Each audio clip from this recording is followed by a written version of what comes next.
And we are officially calling this meeting of this regular meeting of February 18th to order.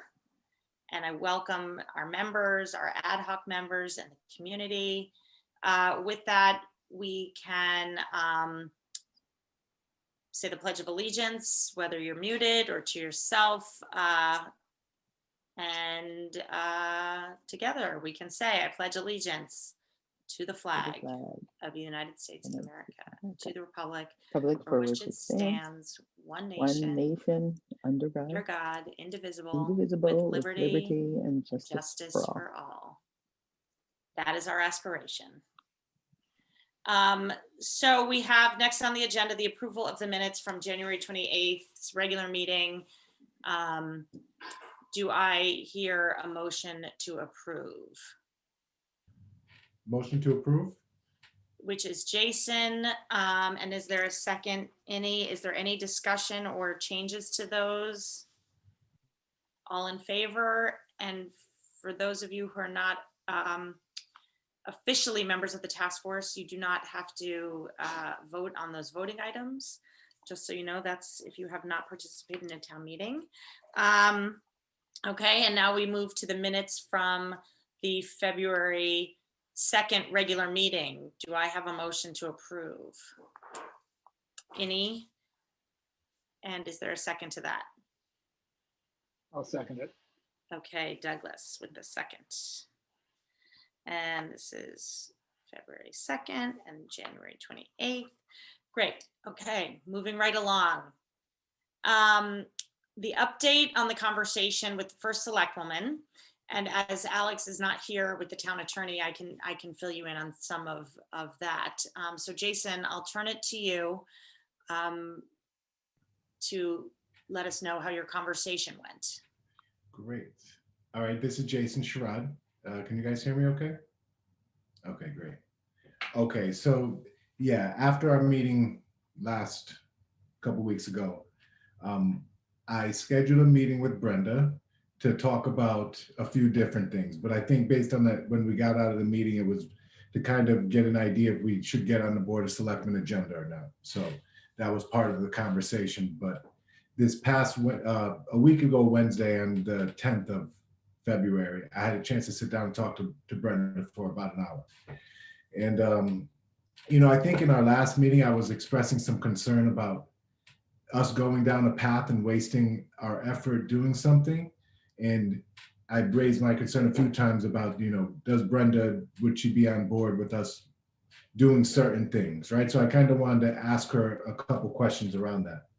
So, you know, we are talking about best practices and should the task force look at other towns and their best practices to help guide us in our recommendations. And I explained some of the work that Doug and Steve have been doing, looking at different towns and the town of Westport. And Brenda was on board and thought that was a good idea for us to follow down that path. She said if we wanted to get on the Board of Selectmen agenda and present what we've, you know, researched and come up with, that would make sense for us to get on the agenda and talk about something like that. So that I think that's good news, that if we want to go down that path to look at best practices, that kind of makes sense, and that makes, well, it makes sense in Brenda's eyes. I think it always made sense in our eyes. But I asked a very interesting question to follow up that question, which was basically I wanted to understand, right? Like, as the task force, our charge is to make recommendations to the town of Fairfield, you know, based on what we've seen. And I said that nobody on the task force is an expert in racial equality. I'm not an expert, and nobody on the task force is an expert. So how is the task force, who is made up of a group of that aren't experts, supposed to make recommendations to the town on what they should do from a racial equity perspective and justice? I said the state of Connecticut and Ken Barone, who are experts, they've made recommendations to the Fairfield Police Department, and the police department and the town of Fairfield have done nothing with that information. So those are experts making recommendations, and we're a group of non-experts. And, you know, Brenda said that she really hasn't thought about it like that. She said it was a good question, And she talked a little bit about her experience in the task force that she's been a part of. And on those task force that she was a part of, there were a lot of people that were experts. And she explained to me she was on a task force for something to do with animal rights in the state of Connecticut. And there were a bunch of people that were experts in that field that were a part of the task force. And I think it was a question that was left open, but I just wanted to post that question as something that I've been thinking about. And I think that's, important to our group and how we move forward in doing things. Because what good does it do if we make a bunch of recommendations if people aren't going to believe us? We're not believable. Who are we to make recommendations anyway? Anyway, just something to think about. So I just wanted to put that out there, right? And I also brought up the question about systemic racism. And I went back to the tape of, I forget what date it was, the 28th, and I listened to what Brenda had to say about it. And she did make some mention about looking for biases and looking to see if things were racist. And I asked her very explicitly and said, like, hey, do you think it's the task force's responsibility to identify systemic racism in the town of Fairfield? Do you think that it's our responsibility to identify racism in areas that, these things are well defined already? In systems like the police system and racial profiling, education system, housing, there's other, good examples of, systemic racism that the task force shouldn't have to go on. And Brenda explicitly said, like, that was not her intent to say that that was the task force's responsibility to do that. She didn't want to come across that way. So I just want to maybe clear that up and that was something that I took away from that. Regardless, I think there wasn't a good answer there around what the task force is supposed to do with regards to systemic racism. So I think it's more conversation that we need to have with the Board of Selectmen in general about the task force's responsibility. So look, we only talked for about an hour, and those were pretty much the three important things that we discussed. So I guess, like, in summary, just the getting on the Board of Selectmen agenda is definitely possible. Brenda mentioned that she would be happy to come to one of our meetings in the beginning of our meetings at any time, if she has the time, that her and Tom would be able to come. Nancy, I mentioned that to Nancy, and I think there may be something about that with regards to number of selectmen in there. So maybe there's ways to navigate around that in some way where we only get one of them to talk about stuff. But I think it's in our best interest to engage in conversation more with the selectmen, especially as we navigate with an unclear charge. I think it's unclear to me, at least. And yeah, I think the question about how a group of non-experts is supposed to make recommendations, I think as a group, I want to pop that question to us to just think about how we move forward, because it just doesn't make much sense to me about how we as a group are supposed to make recommendations when, that's going to be a tough position for us to do. So that's really, that's what I had a chance to talk to the first selectman about. Jason, thank you. I guess my immediate response to this is just what you had said. A couple of things. One, we would have to look at how we get around FOIA, because once there's more than one selectman in a meeting, we have an issue with having to notice it. So we may be better off getting on the Board of Selectmen agenda. And that's just kind of the logistics of governance. Two things that you said, though, in terms of the unclear charge. I mean, I think that's a really big statement, because you just said, I'm still not clear. That's just something I want to highlight that you are talking about. And what's still somewhat confusing to me that I want to put back were two things. This idea of systemic racism and having to show the metric was kind of a subject was something that we had spent a lot of time talking about, like what our mandate is in terms of having to show the data. And then the other top line thought I have is in terms of, I think that the group had said last time about wanting to make sure that there was transparency. So if we've spent now 4 meetings talking about process and who we ask and what the steps are, and that to me is 4 meetings that we haven't been talking about the work. And I think that Steve helped us go down the path with experts. And so while none of us are necessarily, I mean, I would argue that some of us are not experts. 1, people have life experience. 2, there is professional expertise.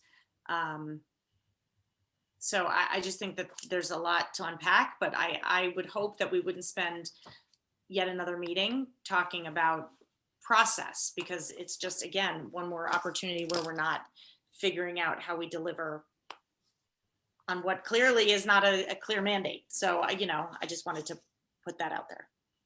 One of the things that I noticed where we went wrong last time, Nancy, was with process. So maybe it makes sense for us to spend a little time on that. I don't know, but it sounds like the issues that we had with the police commission and getting involved there was all about process. So, but was that about process, or was that yeah, go ahead. I mean, Jason, I think my concern is what I just took away from what you heard, from what you just said, is that Brenda doesn't really have a clear idea of what this task force is supposed to do.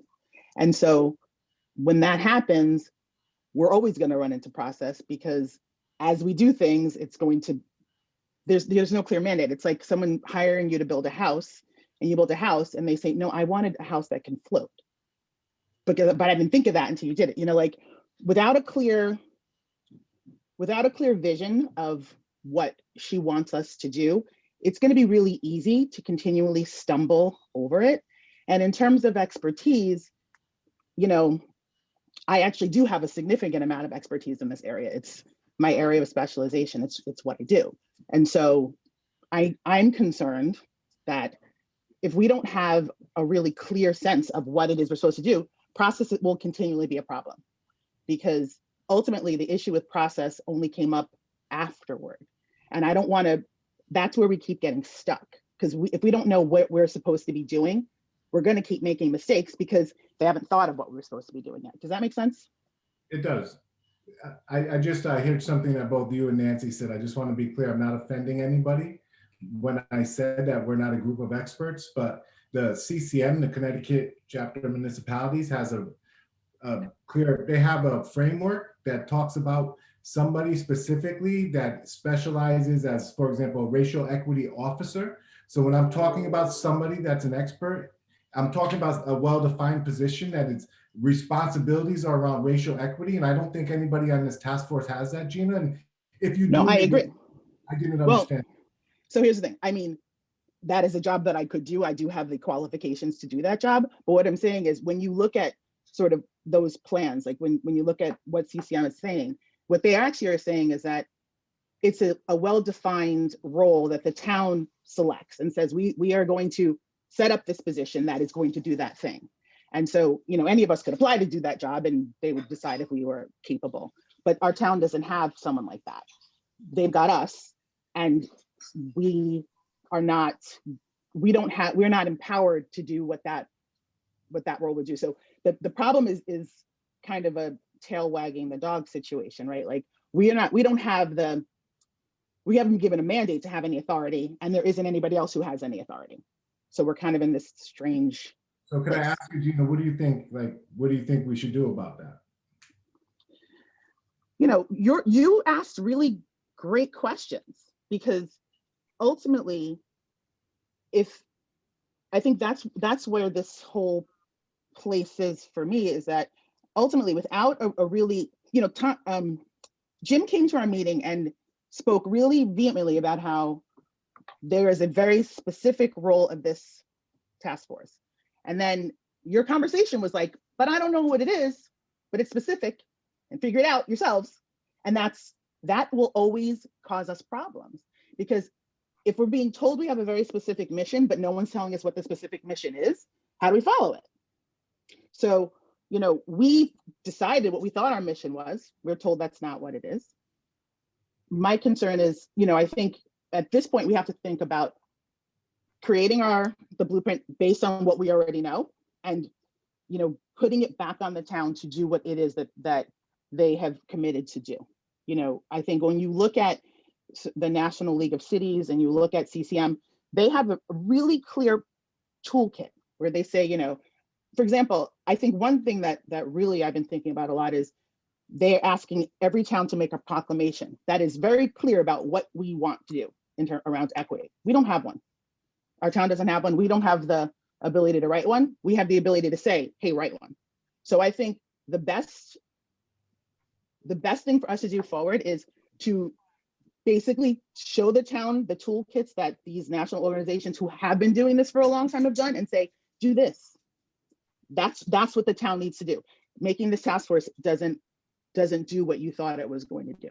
It's, the town needs to make a clear statement. You need to hire someone who is specifically, has the job to oversee these things. There's a whole list of things. And it seems like my interpretation of what we've been told is we just need to give them that list, and that's our job. And especially, I just want to echo just Gina and then I'll turn this over, because I spent a lot of time, Ryan and I were on the phone today talking about the website and language. And we were told that, again, we didn't know that we were not doing what we were supposed to do until after the fact, because it didn't fit a narrative. And the fact is, we were also told that 2 of the things we asked for were within our purview. But when you look at the language in the mandate and the mission, it says we actually have the right to interview people. So, again, we interpreted something one way as a group, and it's only because it was met with resistance that we then derailed going down a process that was actually working. So I just wanted to echo that, because the word interview is actually in our mandate. So, I still go back to this idea that we were still within our purview, and we were functioning as if we all did have a clear idea, which in part, Gina is collecting this information to create that list. So sorry, Karen, I cut you off, but I just wanted to say that word interview is very much in our mandate and our mission. So I think because what I'm hearing Jason saying is, there's not a clear mandate for what we're supposed to be doing. And kind of what I'm hearing Gina saying is, it has become clear that even the Board of Selectmen and our first select woman is unclear. But what we've also uncovered is there are people and resources that are clear, and really our recommendation should be, look at the CCM information, and they talk about that equity coach or something like that. Like, let's get a consultant. So that's what I think. Our blueprint is actually quite simple, because we need, if we use Gina's house analogy, building a house, there's no blueprint for this house that really somebody said was supposed to be a houseboat, and we built a regular house, or a floating house and we built a regular house. We need a blueprint, and our very basic, line item in the blueprint is, what's the work of an equity committee? And the task force is simply existing to point out what they don't know. And that's that, hey, there's a lot of information that we can already leverage that's out there. It just took us a couple months to get there, I think. But I kind of believe that that's really what needs to happen. And they need to have a proclamation, and they need to have a very clear mandate or mission for whoever is taking the reins from what we're about to pass off. Can I make a recommendation? This is Steve. So the toolkit is what we should be looking at. It's how it's how it all starts. So CCM we have some relationship with them. They would be willing to come in and explain to us what a toolkit is, and what theirs is, and what specifically it does. And I think it'll answer all those questions that you guys are asking. So if we get him at the next meeting and spend 20 minutes to explain, because they just developed their own toolkit, explain to them why to develop it, what it is, and how to use it, then I think that we won't have any questions. And I just want to say that I'm of the mind that The toolkit is what our blueprint is, because we as a committee don't have any power to execute a single item. What we're going to do, in my opinion, is we can adapt the toolkit for use in this town, but I think that's the end of our work, because that's what we were told, that we are not to be interfering in town work. So I think it's likely, but let's get him in to explain it, and then we'll figure out where we go from there. I mean, that'll. So in terms of moving this conversation along and following, because I do think that we have real an opportunity here. It sounds like, unless someone else has a comment about, Jason, your conversation, do we think, I want to bring us back to this specific piece, because down the line in the agenda, do we think that we should have Jason follow up and say, yes, we'd like to be on the agenda to present our research plan to date? Or is that maybe now premature, given that we want to form these committees? Or what's the thinking? Just because I want to keep us on track in terms of our agenda and time. Can I just ask a quick question? Am I taking minutes? I'm sorry, I was late. But yep, Jamie and I started to. If you could take over, because Jamie does have to leave. Okay, I've got it. Thank you, Ryan, and thank you, Jamie. Okay, got it. What a team! What a team! And I don't certainly want to cut people off. Again, I'm just, I think we've all been a little world weary, and I want to get back to some of that excitement and juice that we've had in the weeks and couple months prior to January 15th or December 15th. I don't even know where we were. So unless anyone has something else to add specifically about the conversation with Jason Douglas. Just in the interest of time, Jason, I wanted to get some more clarification on what Linda actually said, but we can do that later. Just seems that if we're not getting clear direction from them about what we should do, Gina, I understand your point of view, then what can we do if there's really no sort of mandate? At the same time, if they're not telling us what we should do, it gives us a little latitude to do what we think we should do. And if we get told no again, then we get told no again. So I think that at some point it'd be useful just to talk about what, if we did have free reign. Joel, I'm on a call. Be quiet. If we did have free reign to make recommendations that might be implementable, what would we recommend? What do we think actually we need to move towards? So then, Doug, you're perhaps suggesting that moving forward without a call necessarily with the selectmen or getting on the agenda, or are you not? I mean, if my gut would be to wait, maybe to bring in the consultants that Steve just referenced, so to clarify a bit more about what we really think, a best practice framework would look like, and then go. I don't know that we couldn't do it both times. We could do it now and subsequent, but. Well, would there be benefit to inviting them to that? Because that's really, having an expert who says this is what a task force should be doing, and having Brenda be part of the conversation, maybe that would be helpful.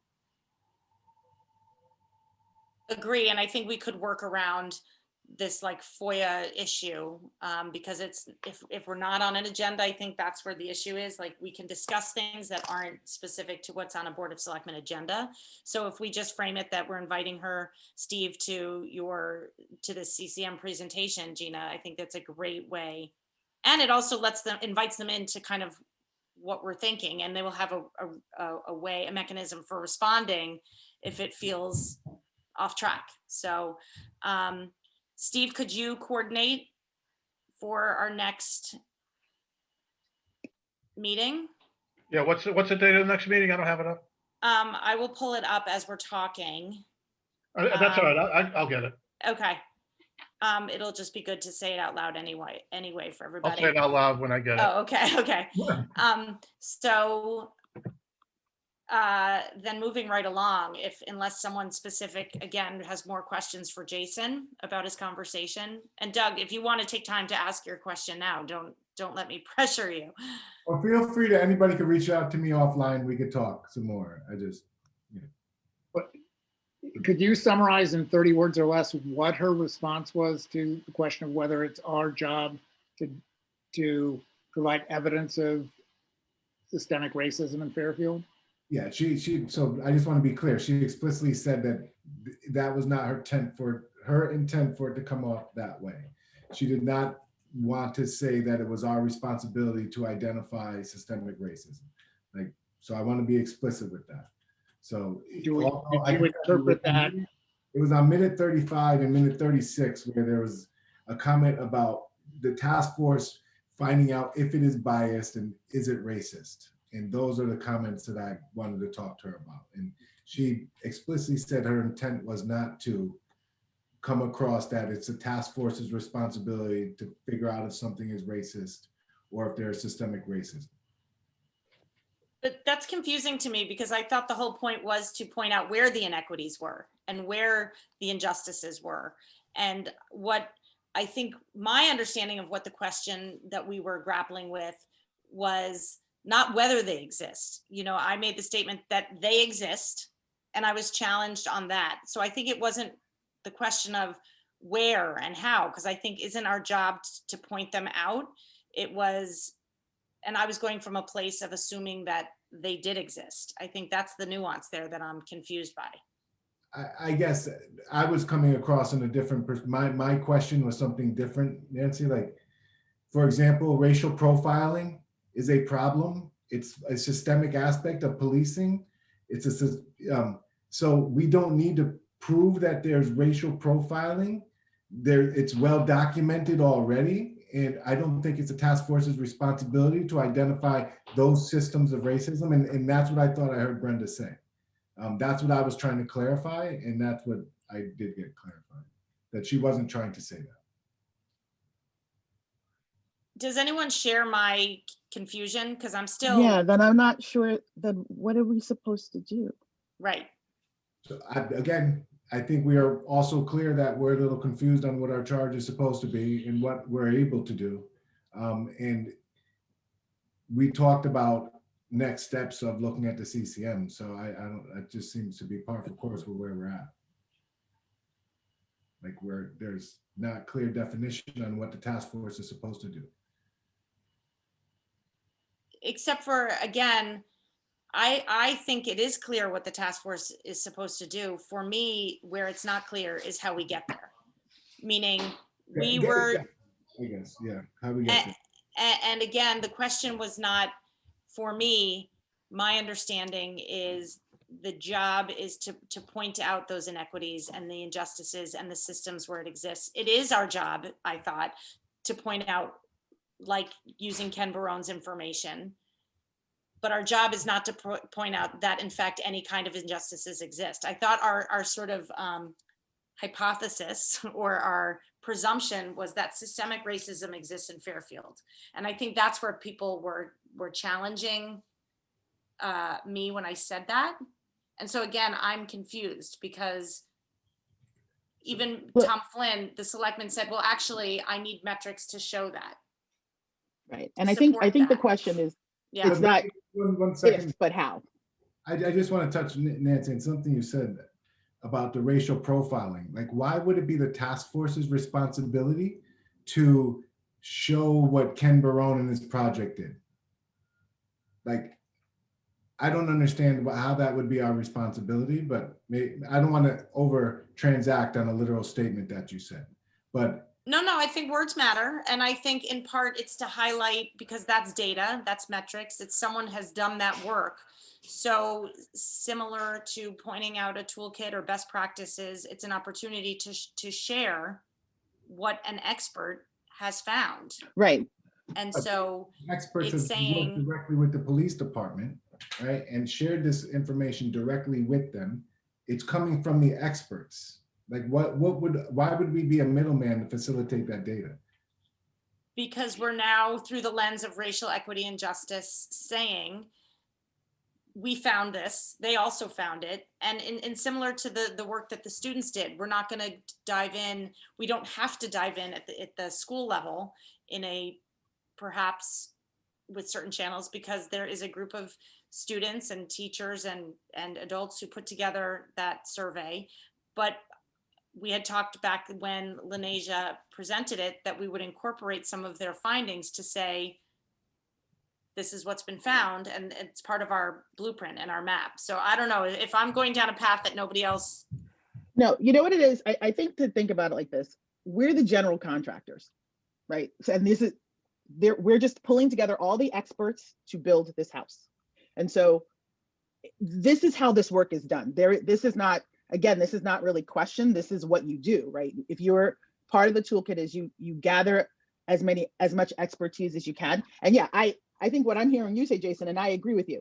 They've already had this information. They haven't acted on it. Why will they act on it now? Because we're telling them to? I don't know. I mean, that's really what we're supposed to do, right? Because ultimately, there is no way that this committee could ever have gathered that information. It is impossible. We are not, this is literally all Ken Barone's group has been doing for years. We're not going to catch up to them. Our job is to say, this is information that goes in our toolkit that says we can use that information and act on this piece of information. So it's sort of like the point of the toolkit is to say, here's the research that's been done. This is something that you need to put in your equity framework. My concern is if we don't have kind of this idea about what happens next, the toolkit is really where we're going to have our most effective way of moving forward, I think, at this point, because ultimately they still need to, like, the town still needs to do a lot of thinking about what they want to do about equity. We just have to present, like, this is how everybody else does it. Now think about it. I agree with you there. So I'm just, I agree. But I hear what you say. I mean, it does, you're right. Like, why would they listen to them now? Because we told them to. I don't know. Gabrielle. Yeah, hey. Gabrielle? Yes. So a couple thoughts there. I really like the way you've framed this, Gina. And I think that the idea of assembling those silos of experts and then making those experts available to the town as the appropriate resources sounds to me intuitively like the job of a task force. And there are silos that you may have already considered. I know I'm just kind of a fly on the wall here, but I'm also here to offer myself as a potential resource if I can be helpful. I had started down just totally without any knowledge that you existed, your group was even there, started a proposal that I shared with Jen Leeper that she then brought to Crispin and they have put forward, just talking about issues of public monuments, public names within the towns of Connecticut as a whole. But I also asked if maybe our town could lead by example. And what I wanted to offer your group, if you have interest, great. And if you don't, I promise I can hear that. That is no problem. I'm a PhD candidate in American Studies at Yale, and my area of expertise is race in early America. And so part of what I've put together is a proposal that would consider reinterpreting school names in a spirit of inclusion. And I can show you a sample of that if you want to see what kind of thing I'm talking about.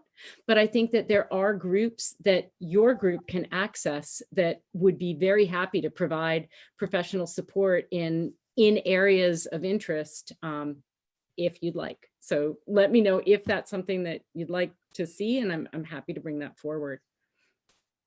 I think especially further down the agenda as we get to this idea, and thank you, Gabrielle, for joining us. When we get to the formation of committees,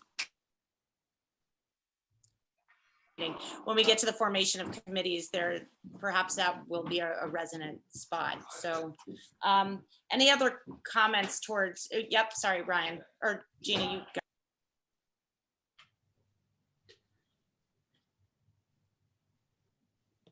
Did you call me or you want Gina to speak? Yeah. No, I didn't have anything to say. Oh, Gina, yeah, she was, sorry, leading. Okay. No, I just was thinking as I was listening to this, I was thinking that it's almost becomes more like creating a framework for accountability. So, more like something that the town could take and would be an overlay for whatever department, and again, that kind of goes back to the idea of some kind of permanent position or permanent structure for accountability of where it's like, okay, each of the departments needs to go through this very specific process, and having the town sign off on something like that, where there becomes accountability. Because, you know, like if you have a situation like in the police department where they got this information the same way we heard it, I'm not saying they didn't do anything about it. I mean, about what they heard, maybe they did shift that away from, you know, my side of town or whatever, the way that they were profiling, but just some framework so that each department, it would kind of be similar from department to department, you know, of having them identify the issues within, and then be accountable for making recommendations that are appropriate to their own departments in the area of racial equity. Does that make sense at all? Actually, if I could respond, it's Doug. Yeah, I think it makes sense. And actually in the early review of best practices that Steve and I and Sandra did, just sort of looking at different models, that was a key element, Ryan. It was like a process for every department, for every hiring, for every sort of policy decision. There's a step now built in where you have to actually go through a, you know, a thoughtful series of questions about who are we leaving out here? What are the implications for racial equity? So that's what are issues that have been identified, like documenting and insisting that things be documented that are raised, and then how are those addressed, and then really putting in place within HR, wherever it is, or from top down, was this done at the end of the year? We need to see this piece. We need to see your report. We need to see how you responded to it. And which presumes a permanent structure overseeing this work. So I think clearly part of our blueprint recommendation toolkit will be, there needs to be a permanent organization or structure for managing these sorts of things. And so I think that's sort of relatively easy to get to as recommendation. Whether there's appetite to do it, I don't know. Yeah, and I think that probably in a presentation like Steve is talking about, I suspect that that's embedded in that too, like that is as part of it. But anyway, okay. Jason? One more quick point to make that Brenda brought up was around public hearings. She mentioned it in our meeting, but she also mentioned it as a part of something that she did when she was a member of a task force.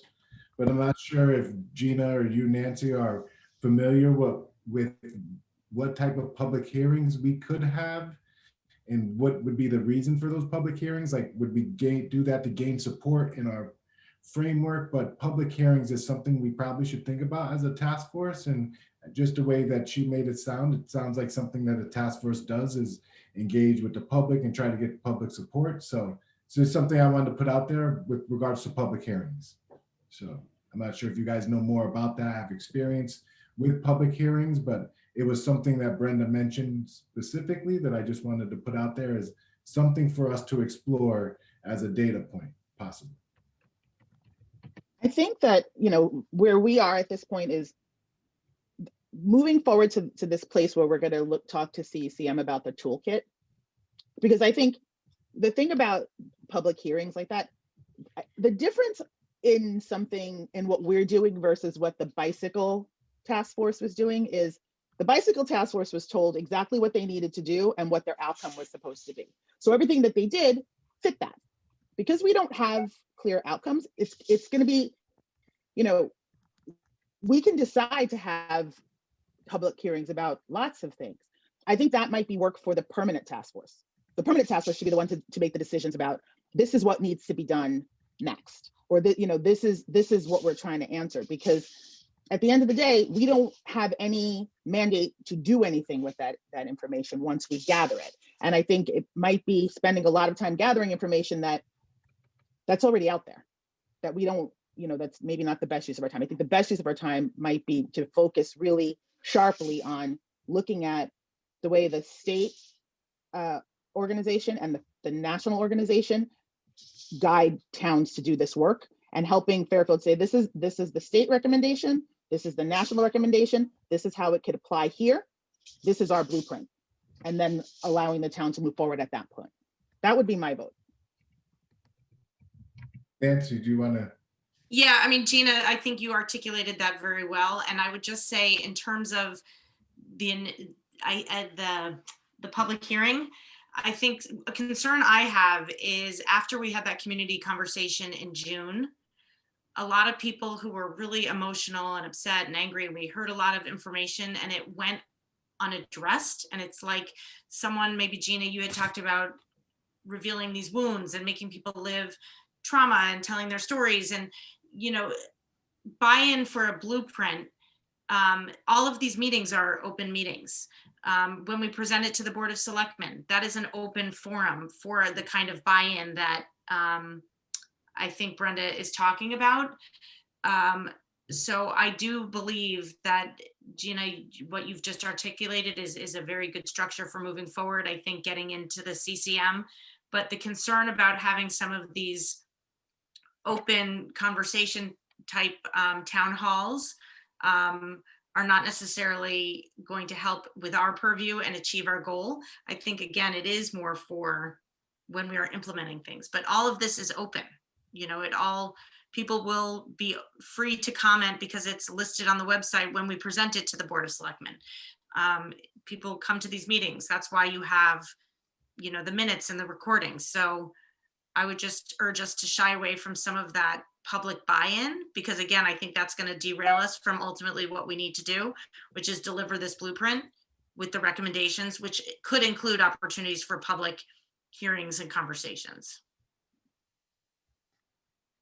Cool. So the town forums happen when they're talking about issues that are going to impact the public. The time for the public forums are when they're going to implement an actual plan that we suggest or an item on the plan. I'd actually second that, because it feels like a town forum now would be in the service of somehow trying to prove to the town that this is a valid issue. And I think our stance is that we already know it's a valid issue. We're not going to sort of go through the process of trying to convince people. We're going to make recommendations based on, acknowledging that it's an existing issue. I guess where I saw it could be applied at was, for example, if we wanted to make the formal recommendation of a racial equity officer for the town of Fairfield, that before we present that to the Board of Selectmen, that there was a public hearing to discuss that with the public first. I didn't know, something like that is kind of what I had in my head, but I hear the approach that you guys are talking about. I just wanted to pop it as a, something that was said, that something to consider. So that was it. And I think you make a great point there, Jason. And that's exactly, I think we're thinking the same thing, because the decision about whether we're going to suggest a public equity officer, that is something that whatever the permanent task force is empowered to do. If we have a meeting that says that we should have that we recommend, from what we've heard, that the town should have an equity officer, which, by the way, is best practices. Everyone says you need one. So asking that is interesting, but if that's what we're going to do, we as a task force don't have any power to actually put that into play. Whereas the permanent task force should. The permanent task force could be, could work with the budget committee and work with the town to actually make those things happen. Because we don't have the possibility to make it happen, we have let's say everybody says we want one, we don't have any. Nancy, Brenda could say, you shouldn't have asked that question, and now we have another problem. So I think we need to leave that kind of work to the permanent task force, the people who are empowered to say, we can make these choices. We can talk to agencies who have more of that, because that's where the work has to happen. And I think when we started, that's where I thought we were. But now that I think it's clear that that's not who we are. I don't know that that's the work of this committee. So that's the one message I got pretty clear, is that is not who we are. Yeah. Sort of stay in the lane of the recommendations, and then we'll decide later. so unless anyone else wants to go back to the update, I just wanted to circle back and say that Alex did talk to the town attorney about a permanent recording secretary. The process there is, I have now put in a request to find out how to make a formal request, because that's what I was told by the town attorney to do. So I have put it into the chief administrative officer, I think is his title, Tom Bremer, to ask him. It would then go before the Board of Selectmen as a voting item. If it is passed, it then goes in front of the Board of Finance if we want to do this outside of the budget process, which we do.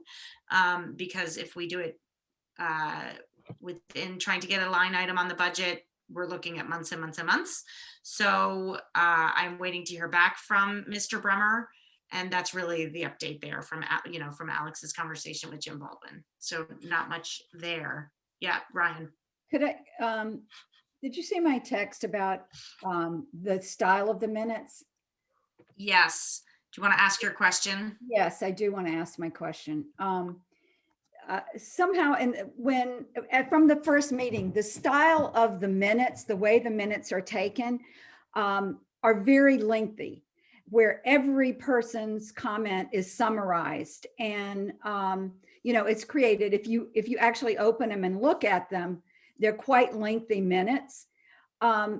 Technically, you're not required to record everything that everybody says in it. You don't even have, you can say lively discussion ensued. You have to record motions. It makes sense to record tasks that people are going to do and to keep general, what the discussion was about. But there's not necessarily a need to record everything that everybody says in a meeting, unless it is useful to the task force in some way. Given that that we are on Zoom now, and that these are recorded meetings where at any time you can actually go back and know exactly what somebody said, if you needed to or wanted to. What would the task force feel is necessary in terms of the minutes? Because that also impacts, if say you don't get a recording secretary, if someone is recording minutes in a more abbreviated way, it becomes an extreme, a less task.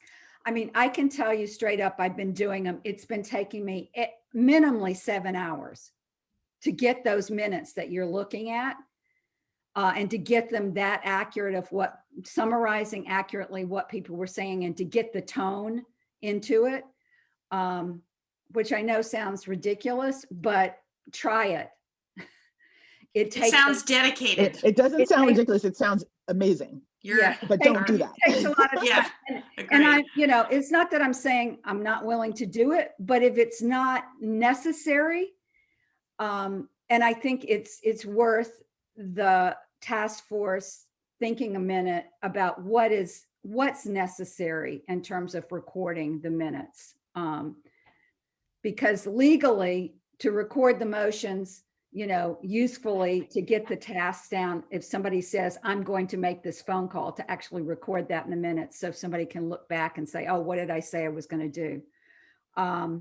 Is really what has to be there. And then the top, of course, the topics, the outline of what was discussed. Any thoughts on that? Yeah, I mean, I was reading your minutes today, and every time I read your minutes, it's like reading a play. Like you really write very thorough minutes, and it takes me right back to where it is, but also they're the best minutes I've ever read on any committee I've ever been on. I don't know that we necessarily need that much detail. I think it's amazing that you do. And so anybody can pick up your minutes and really feel like they were at the We did get a compliment meeting, from Jim I think it would be Baldwin, okay for you to summarize general things. Yeah. But We got because they are really good. From Jim Baldwin on the minutes. Big compliment. You had an awesome minutes, but is it needed? I mean, No. in the days of Zoom and recording, I don't know. Do people go back and read them and go it's been a great record, but I would say, unless anyone feels otherwise, Ryan, you've been incredible, but we have Zoom, to your point. I think that moving forward, lively conversation ensued feels sufficient. Everybody good with that? Okay. Speak now. Thank But you, the one thing that Ryan. you do bring up, Nancy, that I think is really important in thinking about when we deliver this blueprint is that there are line items that I think will have a financial need. And so getting this blueprint in the hands of the Board of Selectmen while they're still working on the budget is probably a really important thing for us to do, right? Because the longer we wait, we're pushing it to next year. If we, I don't know when the budget's going to be voted on, but even if we go past, the next 2 months, there will be no possibility to get anyone on the task force. If one of our recommendations, and NLC and CCM both recommend, looking at hiring someone specifically dedicated to looking at equity in town processes and making that a position, that's something that we would have to make a recommendation while there was still time to do. So I think that's something to really be mindful of.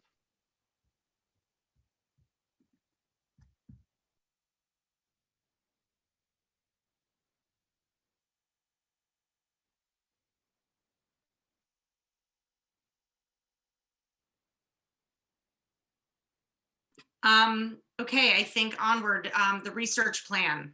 Gina, did you want to kind of lead that next discussion as it leads into the agenda item after that, formation of committees? You're on mute. Still on mute. Sorry, I switched screens and I go back. Yeah, so I think, we wrote our research plan at a time when we had a different perception of what we thought, what our mandate was. We now have a new, it's different. So to revisit the plan, I think we talked last week about, the stage 1 was finished. And then stage 2, can somebody put it up so we can look at it and talk about it at the same time? Do you have it, Karen? Anybody have the research plan? It'll take me a minute. I have to poke around and find it because it's not in an obvious place on my desktop. So I don't know why.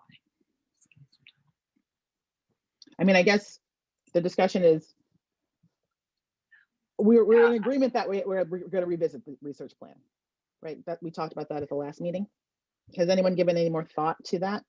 I thought it was, what I thought was that, and I could be wrong, I'm literally pulling up the minutes because I'm like, didn't we discuss this? That we're focusing on secondary research, data that already exists. Yeah. And it's not our plan, we finished up the listening and now we're just focusing on existing data. So I guess I didn't know that it's a formal plan, but other than just what work we I just want to look at focus on. What's supposed to come after this. Best practices, existing data. Okay. So that's where we are.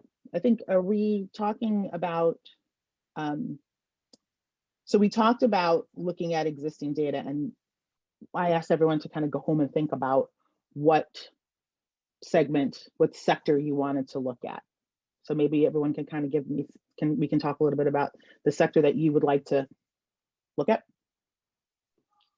Gina, can I just cut in to say, I think what had happened was initially in our first weeks and first couple months, we were working with that plan laid out by Karen, and like one of the next steps was the survey. And I think we all agreed, at least it seems to me that we agreed to abandon that survey. And so now we're jumping kind of months ahead on our timeline, which leads in, and I don't know if we need to formally sort of agree to that, and that's something you and I had talked about offline. Do we formally need to agree now that we're really looking at a timeline that is much more truncated without the need for a survey, with collecting the data that exists, with now meeting CCM and again breaking into those groups? Is that something that we should now formally as a group say, yes, we agree, so here on in we're going to divide into the groups, like, or do we feel like we've talked about that and formally agreed to that?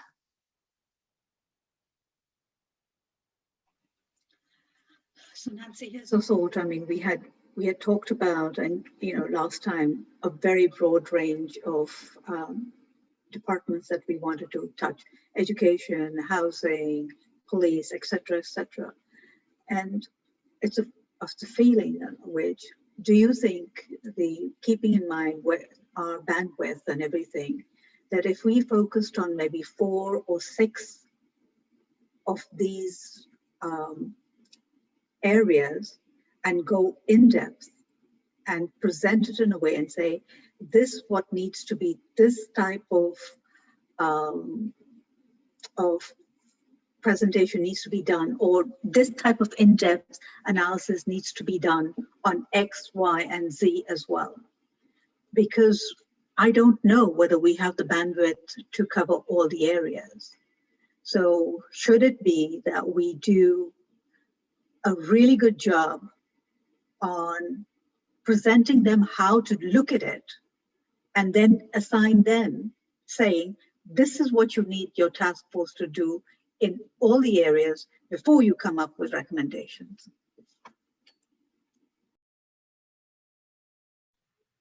So I think that I apologize. I have no idea where on my computer it is. Like, 100% can't find it. It's somewhere that is not, I'm not able to find it. I must have saved it under something I can't figure out.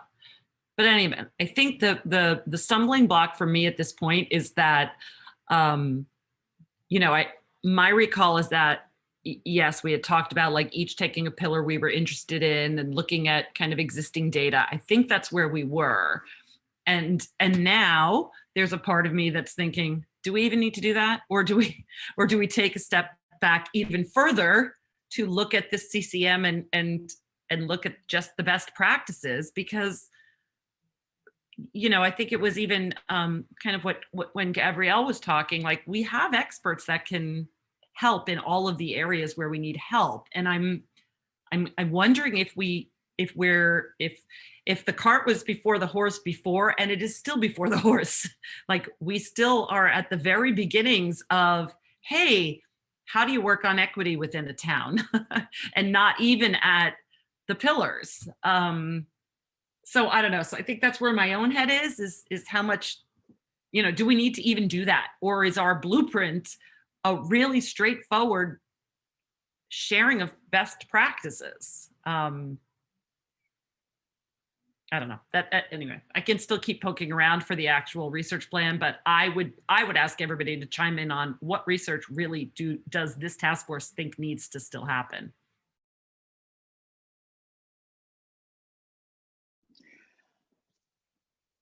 All right, so I'm going to just speak frankly, because I feel like I am, so here's my concern. This is my issue. This is kind of what has been happening, I think, to me since January 5th, and I don't know if it's been happening to the rest of the committee as well, but I think we had so much forward momentum and so much enthusiasm because as a group, we were really clear about where we wanted to go. And then we kind of hit this roadblock where we were told that is not where you should go. But we don't know where you should go, but it's not there. That is, for me, feels very insurmountable.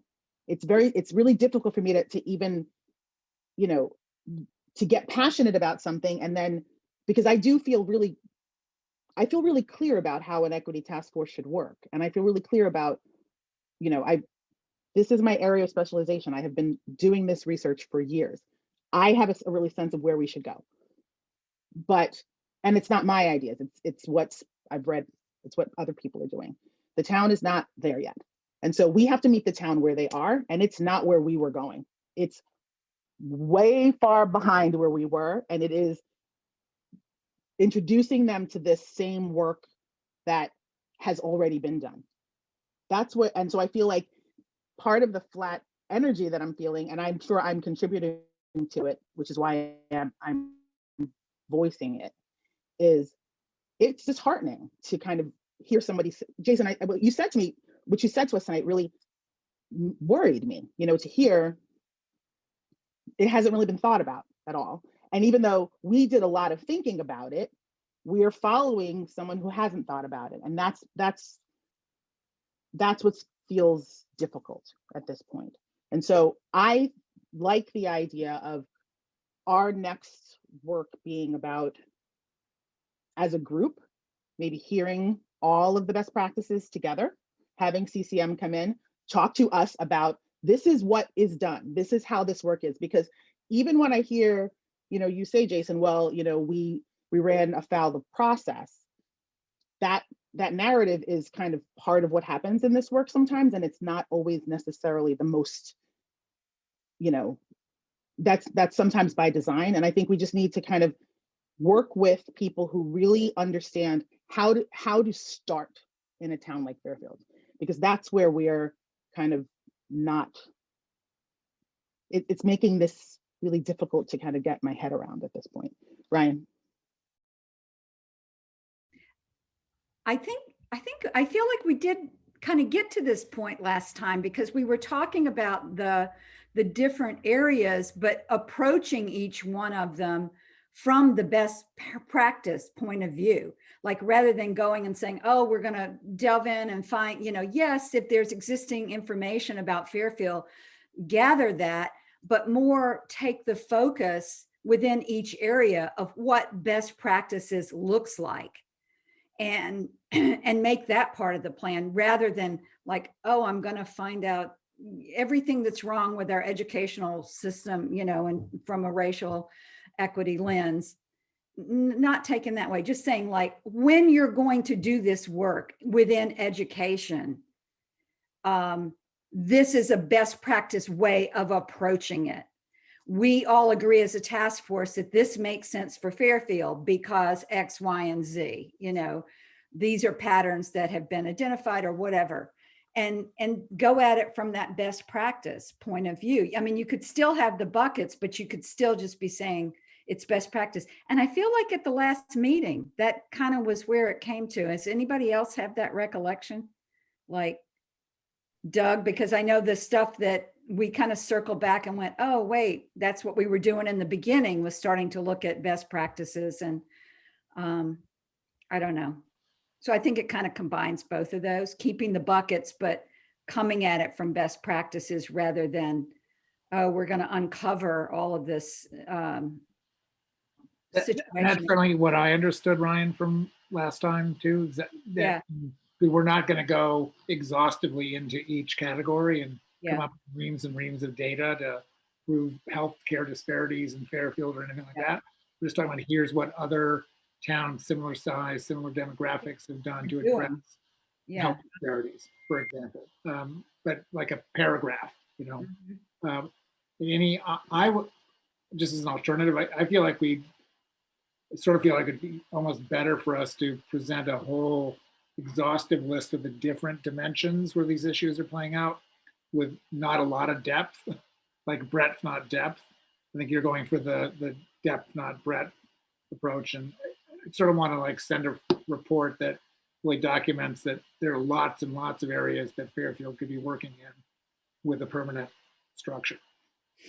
I mean, what if we were to take the existing CCM toolkit, because it's pretty lengthy, it's like what, like 80 pages or something like that, the NLC toolkit, and it really kind of goes through all the different areas, and maybe we divide it like that. So like we all kind of take on this giant document that's already out there, divided according to our interests, and each of us look at the one piece of it, and so that when CCM comes in to talk to us about it, we each have an area that we're knowledgeable about. We've read the documents, we kind of understand it, and that might be the next, like the work between now and then. So we kind of look at the National League of Cities and the CCM document, and we buy the groups, buy the buckets that we're talking about, and kind of pull out the information from that, so that that will kind of give us some ownership over the best practices. Because again, they have done that in an overarching way. They're really looking at the whole country, and they're looking at towns that are exactly the same size as ours and saying, this is what they're doing, and it's all been collected already.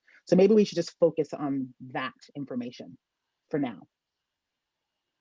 And then when CCM comes in there to talk to us about the toolkit, we will at least have the background knowledge to then look at Fairfield directly. And I think something that would be really helpful is, I think we need to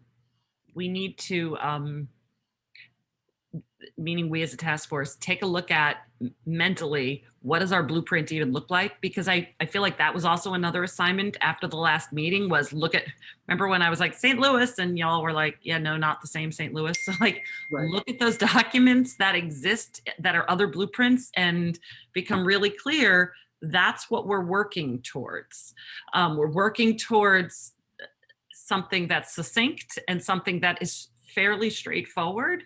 But if we're not in agreement with what we're working towards, we're not going to become aligned with who's doing what next.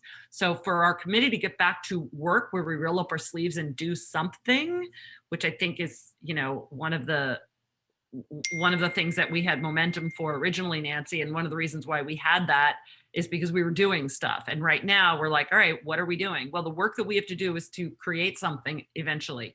And we need to have an image of what we're working towards or we won't get there. We'll just say, how about this, and be checking ideas out for ways to get there, but we don't know what we're doing. So if we have that visual in front of us, if you share anything, pull that up and show people on the task force, this is a blueprint. I don't know if everybody looked at it. I know probably many of us did.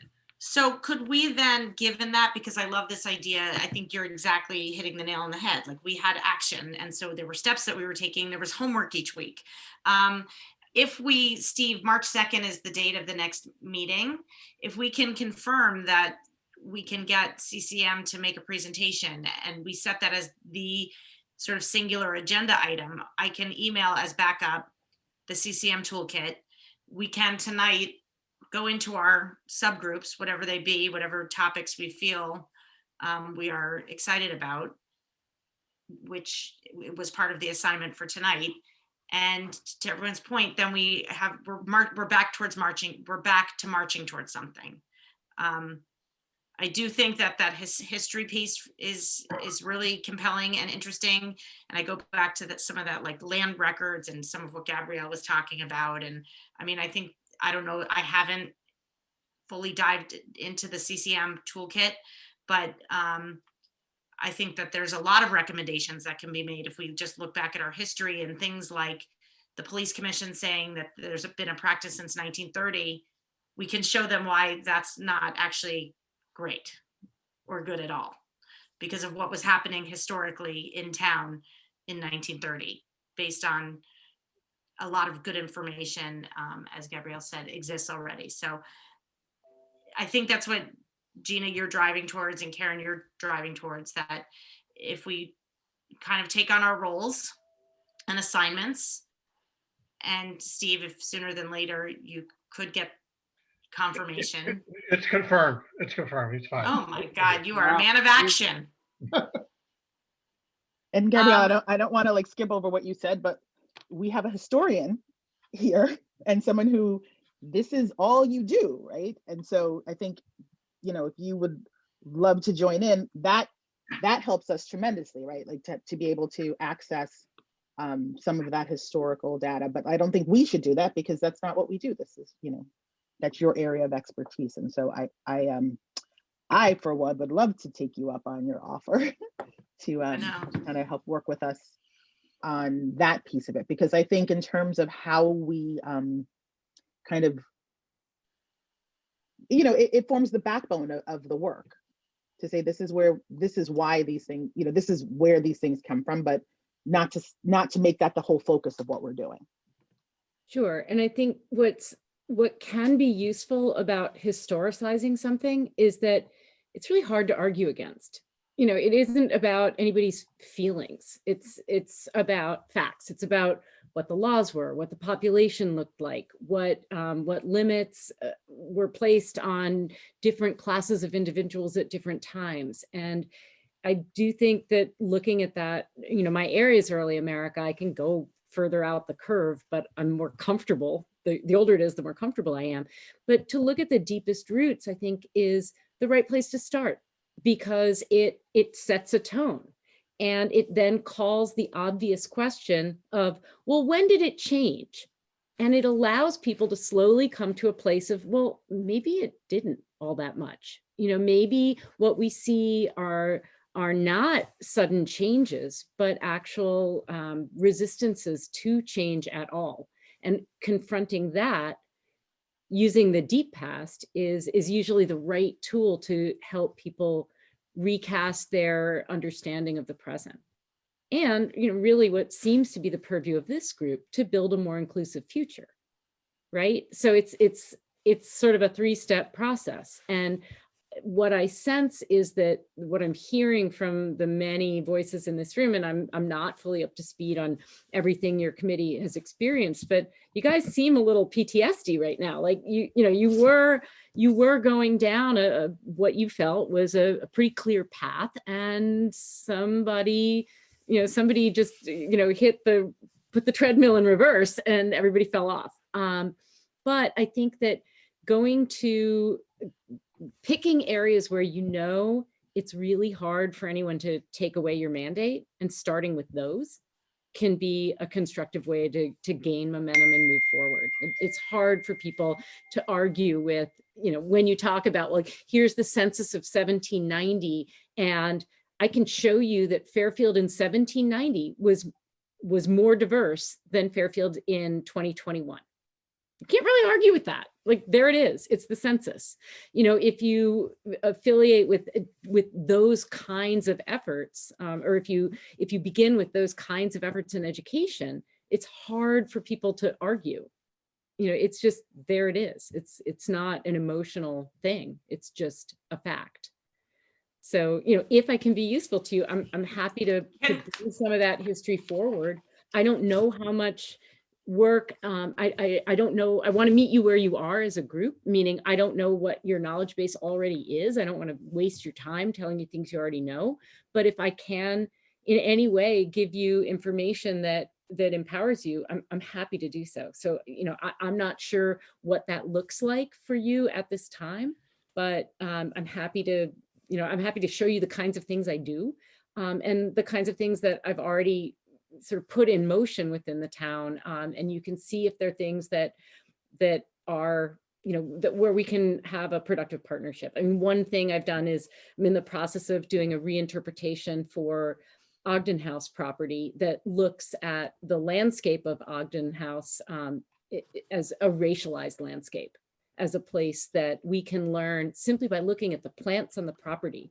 We can uncover a narrative of communication, of conflict, of survivals, of change. And, I think that there are things that are already out there that the town may not even know are there, but that your group can help bring forward. And, I'm happy to do whatever I can to bring things in front of you that would, if there are areas that you want to, areas of information you want to explore, if there's history that you want to know, let me know and I'll see what I can dig up. Well, I mean, it sounds like we have our first vertical officially. Can I just say something? So Gabrielle, thank you. That all sounds fascinating and super important. And the missing piece for me in that is that that's great, but our group has a very narrow directive, which is create a blueprint, where I think all that stuff really is important, but I don't even know if the content you're so willing to share with us to educate us is in our mandate, because it's important for the work of a standing committee. And I know we keep going back to that, but I think that's we just have to be really clear about what are great efforts for right now and what are great efforts for a one-day permanent standing advisory committee who will be charged with permanent work and permanent advancement in our town, as opposed to what we're charged with, which is help us figure out how to get started with a racial equity plan. I don't know. I just see those as important. Go ahead, Nancy. Sorry. No, because I actually think that what Gabrielle is talking about, it goes back to this idea of like, what's the rationale? And in some ways, the sentence about we need to know where we've been so we can see where we're going. In some ways, some of this historical information I do think is important as background to include as part of a package, which I do think leads into something, Karen, that I think you've been driving. Like, what does it literally look like? What's the deliverable? Like, is it a Word document? Is it a PDF? Is it, I mean, as simple, not as simple, but, you know, getting as sort of in the weeds with that. And I do see, for me, as I visualize it, there is a point, and maybe it's not going to go because it could be its own dissertation, which Gabrielle is working on, but maybe there are things that are evidence-based and land documents and things that we could draw on just as points of reference, and maybe they don't go into detail at this stage, but that they could help lay a foundation for then the recommendations that we make. I do see it as part of a package. And I too think about, like, okay, what is the end result? Like, what's the deliverable? And I also want to state for the record, I don't, for me, see this going on until January of 2022. I want to state for the record that I think that we could be ready within a matter of months, because again, to the point of, well, we're not going to be empowered to actually do the work. I think that the sooner we sort of say this needs to be a permanent body, and the sooner we get that on record, and the sooner we put that in writing, for me, seems appropriate. I don't know where everybody else is on that, but I just wanted to state for the record, I do see our initial timeline as much accelerated.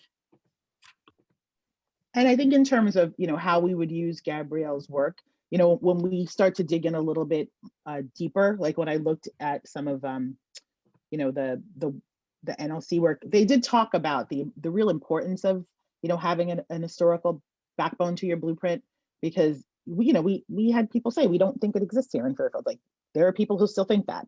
And so having that work presented as part of, you know, as the cover page of what we're doing, I think has value.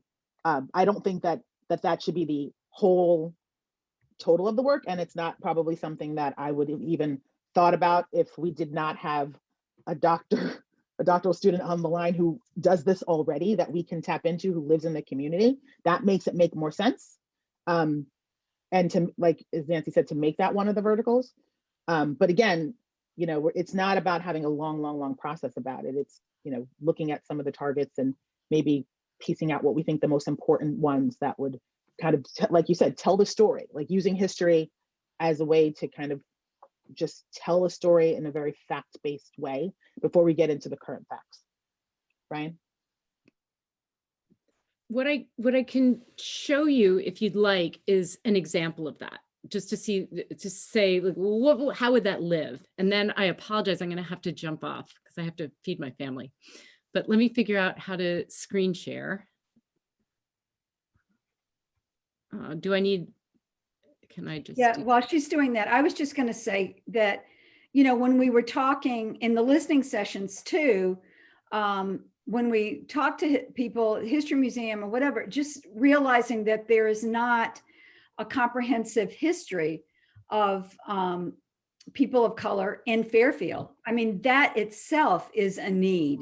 And maybe that becomes part of the recommendations too, is that needs to be part of what happens in our cultural. I mean, not that, I don't know if you can mandate something at the with the museum, but just to address that as well. I think it would fit into the broad category of a proclamation, which is part of the, part of the process that's laid out in these toolkits, and mm-hmm.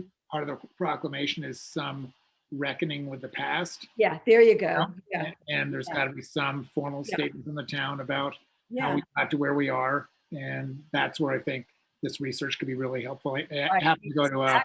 That's where I see it too, like more in a more where it's not just an introduction, a general kind of thing, but something that really is substantive and that lives on and that is part of. Right, and we're not going to write it as a task force. This would be historians and yeah. So I can't figure out how to screen share, but this is really short, so I think read it. What my small proposal is this is just an example of the kind of reinterpretation that can have impact. This came out of a moment when there had been graffiti on one of the schools and everyone was very upset about that. And I reached out to Jen Leeper to say, well, sure, it's upsetting if one person does something that's offensive, but what's really offensive is the naming of some of our buildings, that these are areas where reinterpretation could be constructive.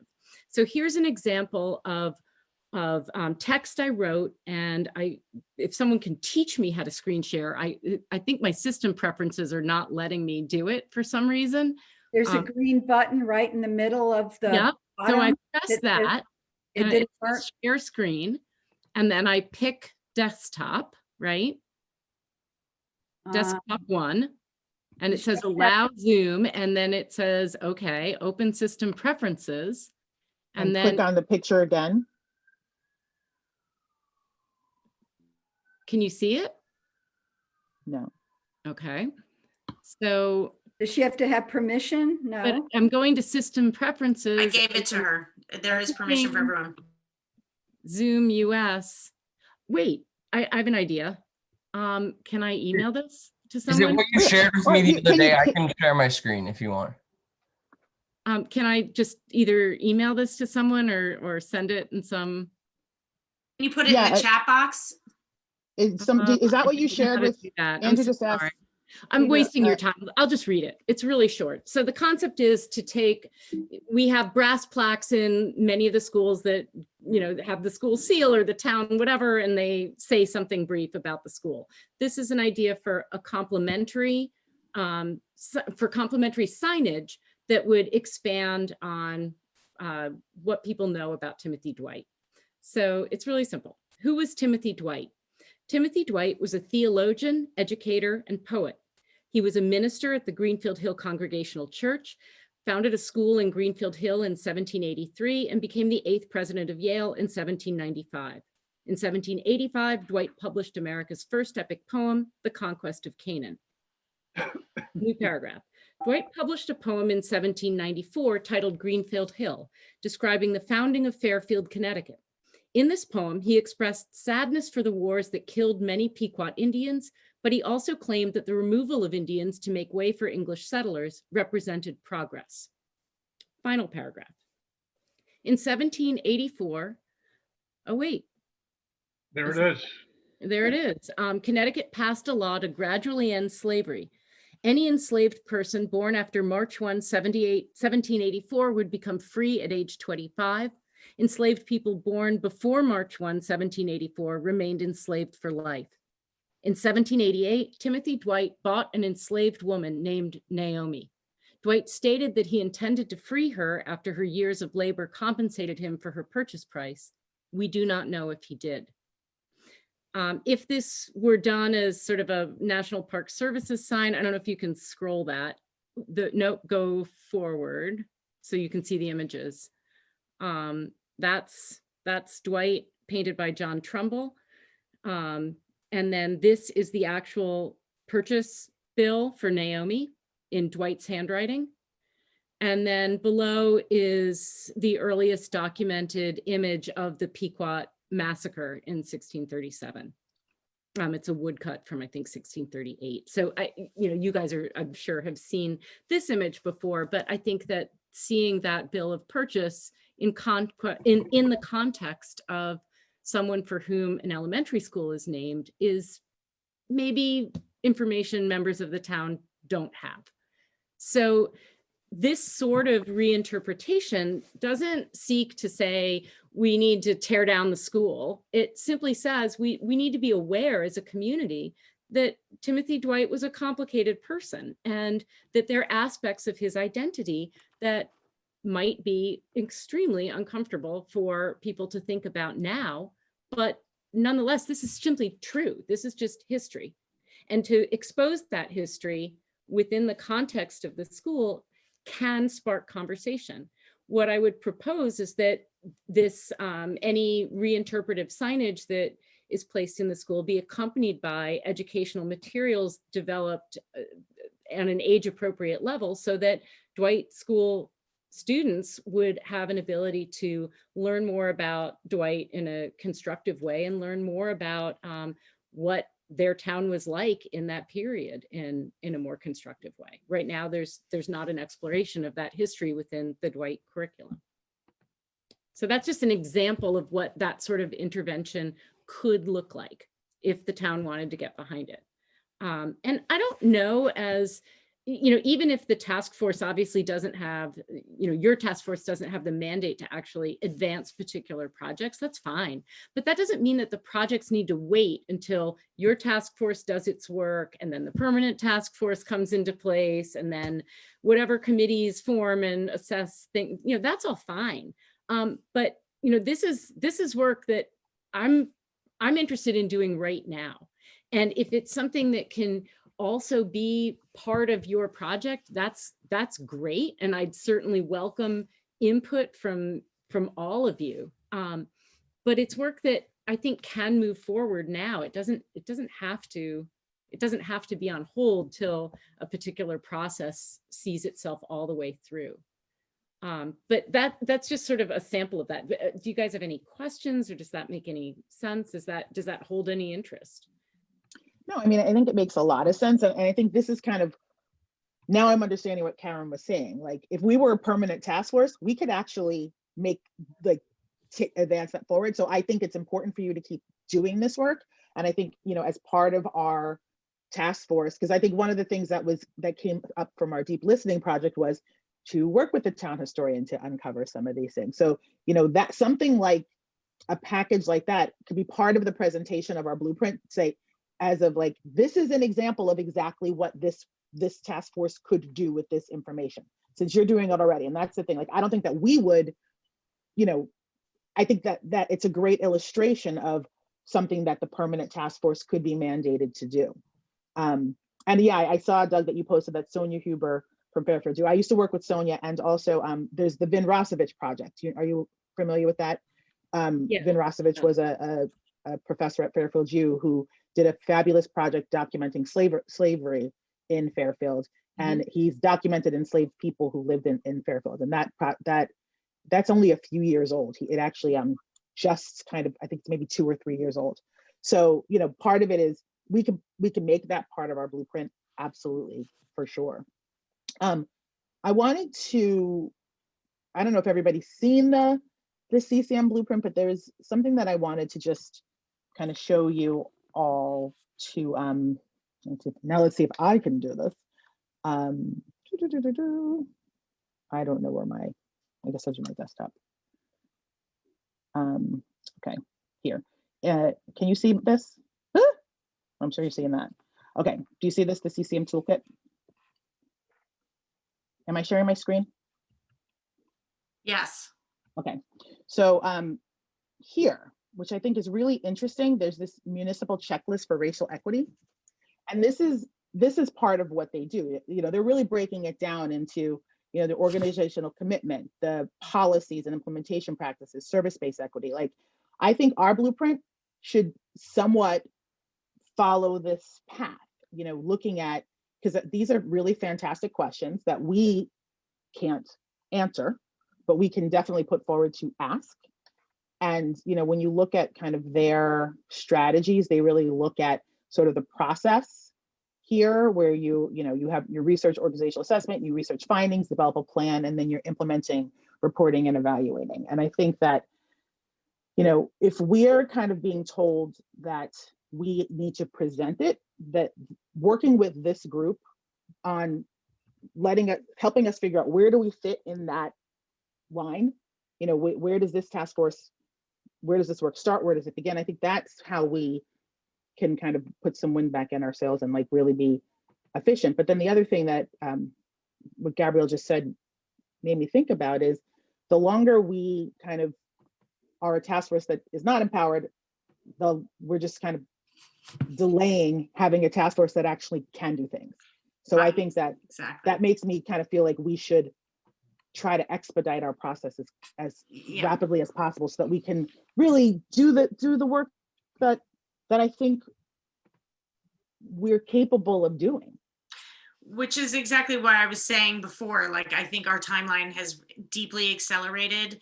We have done a lot of this work. The toolkits exist. I think I would love to get us back to the point where we each kind of take on an area to cull it together, to put in actual recommendations now, because, you know, as you said, Gina, I think it was you, like, there is information in a recommendation was made to do exactly what Gabrielle is suggesting. We have that information.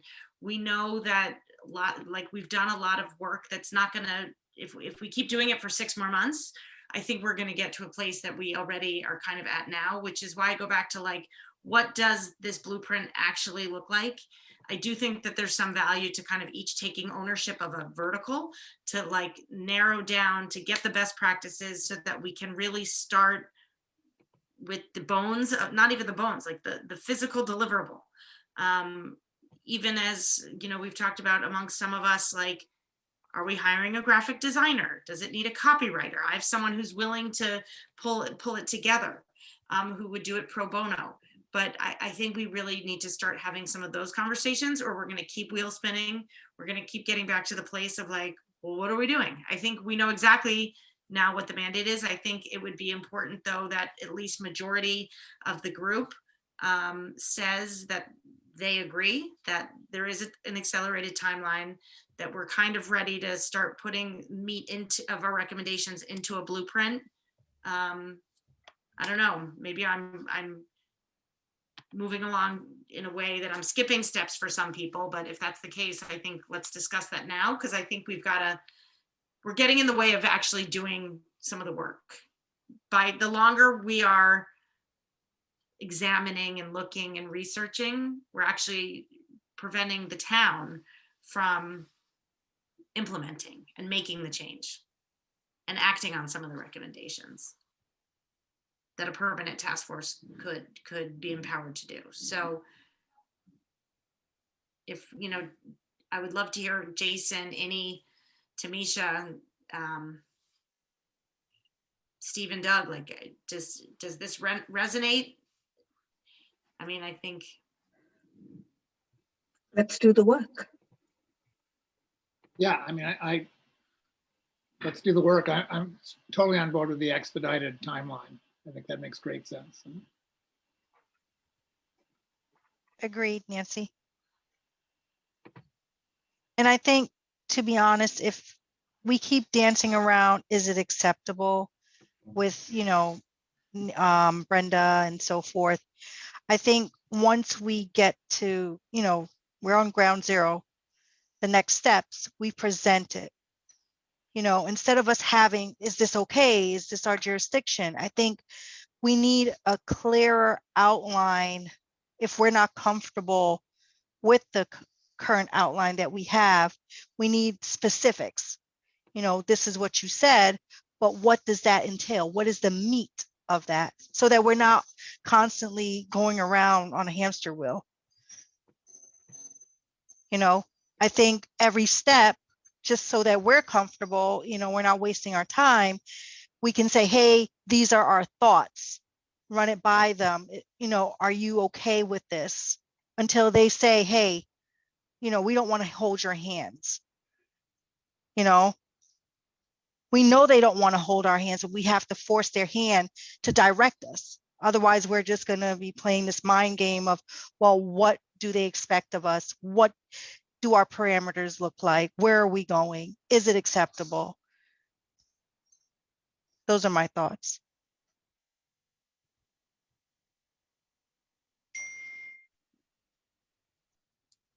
So I think, are we all in agreement with that? The next step is we're going to have CCM come in at our March meeting.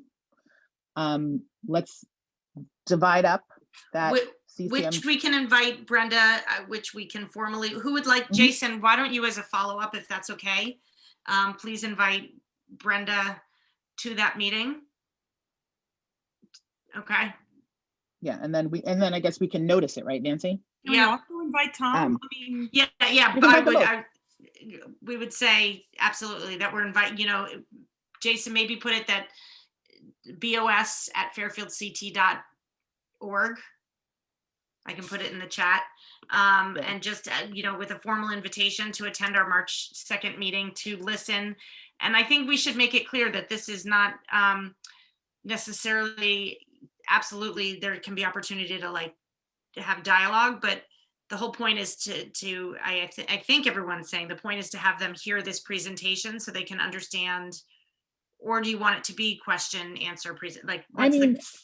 Look, I think it would be useful to have them come to the meeting, and I don't know how CCM does this first phase of coaching. Again, they've done this before, so I'm not really worried about how they're going to structure it. They're very used to coming in and talking to groups like us, and they know exactly how to do it. So I'm happy to kind of go with how they want to structure it. But I think that the benefit of having them there is I hope that what we walk away from after that conversation is a clear sense of what our next steps are, that we can run by them right at the minute and say, okay, so this is what they've told us to do. How do you, here we are, this is what we're going to do. And then we can go, because I think that will help. Having to guess is really what I think is kind of gumming up the works here. And this worry about overstepping. So that, in that sense, that'll help us really clarify that what we take from that CCM meeting and how that is going to translate into our next step. But for Jason, then, Gina, to your point, what is the exact invitation for the Board of Selectmen to do? So the invitation is that we're going to the CCM, and you can, Steve, do you have Jason, do you have a good description of what the CCM is? Do we need to send that to you? I have it. It's okay, pretty good. well done. So yeah, so that the CCM is going to be talking to us about the racial equity toolkit, and that's a step that we're taking to help us further define our blueprint. And we would like them to come and be part of the conversation or be part of the presentation, so that to help us move on to our next step of the blueprint, because I think that way we're all on the very same page. We're all hearing the same information. We're all making the decisions in the same way. Yes. Tanisha? Can we include a copy of the blueprint? So just to wet their whistle of what to expect. If the toolkit? Yeah, the toolkit, yeah. Sorry. It'll be in the backup material with the agenda. But it's fine. I think it's fine to add it to the meeting. To the email. Yeah, to the invite, Nancy. Yeah, I think yeah, I think that's a good idea. I don't know if you all know, we're actually mentioned in the CCM toolkit, this task force specifically. Wow. This group. Yeah, the resolution about this task force is actually on page 19 of the CCM toolkit. The Connecticut Conference of Municipalities, for those that haven't looked yet. Yeah, I put the presentation in the chat, and I also emailed it to everybody. So thank you. They've done a fabulous series of talks all around the state. If you have the opportunity, they're on YouTube. You can go and sit and listen to them. They're actually really interesting. But we're a part of it, and their mandate is to really. They do a lot of different things. The Conference of Municipalities. This is just one area of that they work on, and they work with a group called Sustainability Connecticut, who actually provides the coaches. Steve, I actually reached out to them, and I also reached out to the National League of Cities, because they also have trainers as well. So I've kind of started the process of finding different people who will come in, and their work is, how do you start from ground zero and move forward? And I think if we can all be in agreement that that's sort of our next step, that between now and the meeting, it's long, it's 80 pages long, but it's a lot of backup documentation, and it's take your time with it. It's kind of interesting. But it would be great if you could take a look through it, and so that when they're talking to us, we all are on the same page about what it is what it is that they do. Great. So then I go back to this, and I don't know, again, I feel like maybe I'm pushing something. I go back to, is the time are we maybe too soon to talk about the actual deliverable? Do we want to talk about the verticals that we're invested in, or do we want to wait? I would say begin with the end in mind. So I think that we need a vision, or we're not going to get there as a group. I mean, we all might have different visions, and in any leadership model, we need a vision that everybody on the team is heading towards. Yeah. You have to begin with the end in mind. I mean, in some ways, like with the CCM, I would almost love to like take out all the stuff that's not related specifically to what we would recommend and highlight it with verticals, but it's almost like we could follow that lead of what they've laid out. But then given that, Karen, does someone want maybe we though add it to our, and I don't know if Steve, if this is something you could say to them, like, is there a, specifically a recommended blueprint, a template they are putting into place in other towns in the state of Connecticut? They may, we have them from all over the country, but maybe they have copies of them from other places in Connecticut that would be more palatable, digestible for our current or even if situation. Or even if there's a template. I mean, and in the toolkit, there are some examples. Yeah, this will all come out, and so maybe we, I mean, I think that would, to me, Nancy, if we're without getting ahead of ourselves in the agenda, which is, what do we talk about the next time? But the idea is, we probably need to all hear from them and get the vision of our blueprint, because I think we were going to say, let's all divide and conquer. I'll take education, Steve will take policing, or Jason will take policing, somebody else will take housing. And we were going to kind of jump into those spaces. But until we know what the blueprint looks like, we don't know what the work entails that's going to go into focusing on those spaces. So, it might be, for education, it's really quite simply, look what the Fairfield Education Coalition has put together, or Equity, Coalition has put together, for, it could be really very simple, or it could be more complex. So I don't know if dividing into committees at this point is premature, if we want to just wait till we talk to CCM next week or next meeting. So then I think then perhaps the homework really is to this group is to really dive into that 80 pages. Yeah, and look at the blueprint sent out the last time. And look at the blueprint, and to then come prepared with real action steps of either one, which section you want to sink your teeth into. Are you someone that actually would want to do the overall packaging of it, perhaps, because we will need someone to take ownership of that. Literally, if there is a template or if it's a Word document, doing that. So maybe that's an area of interest. And as I said, I know Ryan's a writer, and maybe there's a team of people that want to dive into the copywriting piece. So, and putting it in one style of language. So, unless there's anything else, Gina, that you want to add, or anyone else from the committee, there's no, we don't have to take action. So. Yeah, and the other thing is, if another resource is the NLC, the National League of Cities. They actually, it's where that St. Louis blueprint in.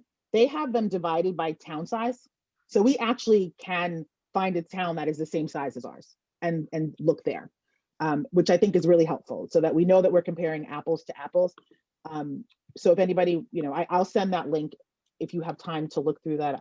It's not as lengthy, but that might also give us an idea. So the idea is that we'll come back to this meeting with CCM with at least having seen what some blueprints look like. And that way, when they can lead us in a conversation about, is it an infographic? Is it a document? Is it a flyer? Like, what is it? But at least we've all then seen them and worked with them a little bit and had some experience with it. So I'll put that in as well. All right, that sounds perfect. And again, nothing actionable. Doug had to jump off. So again, unless someone has a comment on our next step and our homework, I just want to give anyone the opportunity if something hasn't been said, or Gina, if there's, otherwise we can move on. Doug, we put something in the agenda. He's not here to talk about it. It's just something he had forwarded in case that's of interest. Ryan and I did speak to somebody, as I said earlier, about the website. So we're going to try to create a calendar, because there seems to be, and Ryan is here, and we've been looking a lot at Fairfield Care's website. They've done a really good job at being able to put up a community calendar. And so hopefully that will be a nice way to inform people of events. Similarly, there's going to be a button on the town website for anyone that wants to get the information about our meetings, whether it's like a news feed or the agenda. So a flashy website function coming to you soon on the Racial Equity and Justice Task Force website. And then just a reminder that there is a training, a Robert's Rules FOIA training, which may be of interest on March 3rd. It is the night after our meeting, but it's very helpful to understand, if you haven't sat through that kind of training, to understand about how these meetings work and kind of functioning within the government structure. I highly encourage you to participate. I think it's very interesting, but it'll also help us as we move forward and present our work to the various bodies. So that's March 3rd. I sent around a link, but Steve, you said it wasn't working. So I can resend a link to register. Anyone else have an event that they want, upcoming event forum that they want to talk about? Do you want to just talk about that, the FOIA Robert's Rules thing that you sent around? The meeting? Yeah, that's the one on March 3rd that I was just talking about. I sent a link that you were able to successfully sign up. Yeah. Correct, Karen? Yep. So Steve, okay, so maybe it's something, Steve, I can resend it to you, and if anyone else would like me to send that to you. Did you try to do it from your phone, Steve? Because it didn't work when I did it on my phone. I had to use my desktop. I'll look into it further. Okay. And then to that end, there were a couple of, Riney had referenced and Doug had referenced, well, we talked about one of them, just to make sure people see that. Riney had referenced conversations through the Fairfield Museum. So maybe that's something we can send links around for.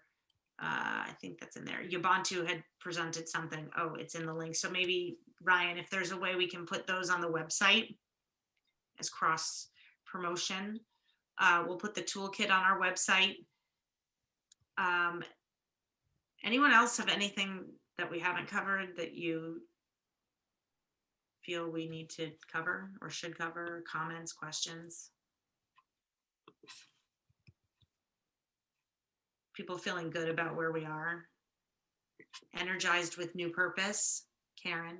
I might also just say that I, as an individual, sent a letter to Brenda, just making sure that the right questions are being asked of the budgeting process as the town is putting together some thoughts around budgeting in the next several weeks / months. What will be unfortunate is if we don't kind of deliver a blueprint before budget's approved, then no budget line items will be allotted to any of the racial inequity and justice work that we might put forth, like things like get a consultant or hire, have training for everybody. So I'm a little worried about the absence of our work on the town 2021 budgeting season. So if anybody would like to just email her as an individual and say, hey, let's make sure we keep an equity lens when we're going through the budget, maybe that would be helpful. Well, so this is where I can Sorry, Karen, do you want to share that resource that you sent? Because I thought that was a really interesting article. Yes, let me try to find that. and this is where you have me as a Board of Selectmen member, where I actively sit in on that process. So I actually encourage everyone to send that email, Karen, not just to Brenda, but to the BOS@fairfieldct.org email. Yep. Because we can make motions as selectmen to put things in.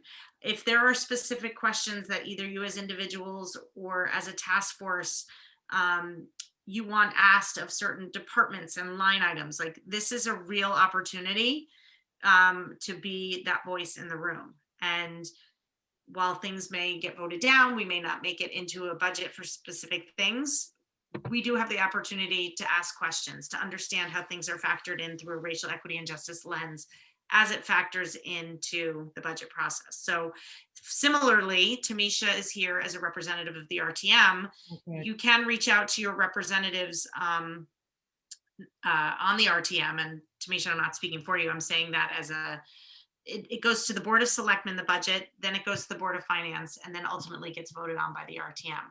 So there are several opportunities to ask those questions of your reps in your various districts on the RTM, but also to me or to the other two members of the Board of Selectmen. So I encourage you not to send just the letters to Brenda, but to include the full body. Yeah, no, that's great.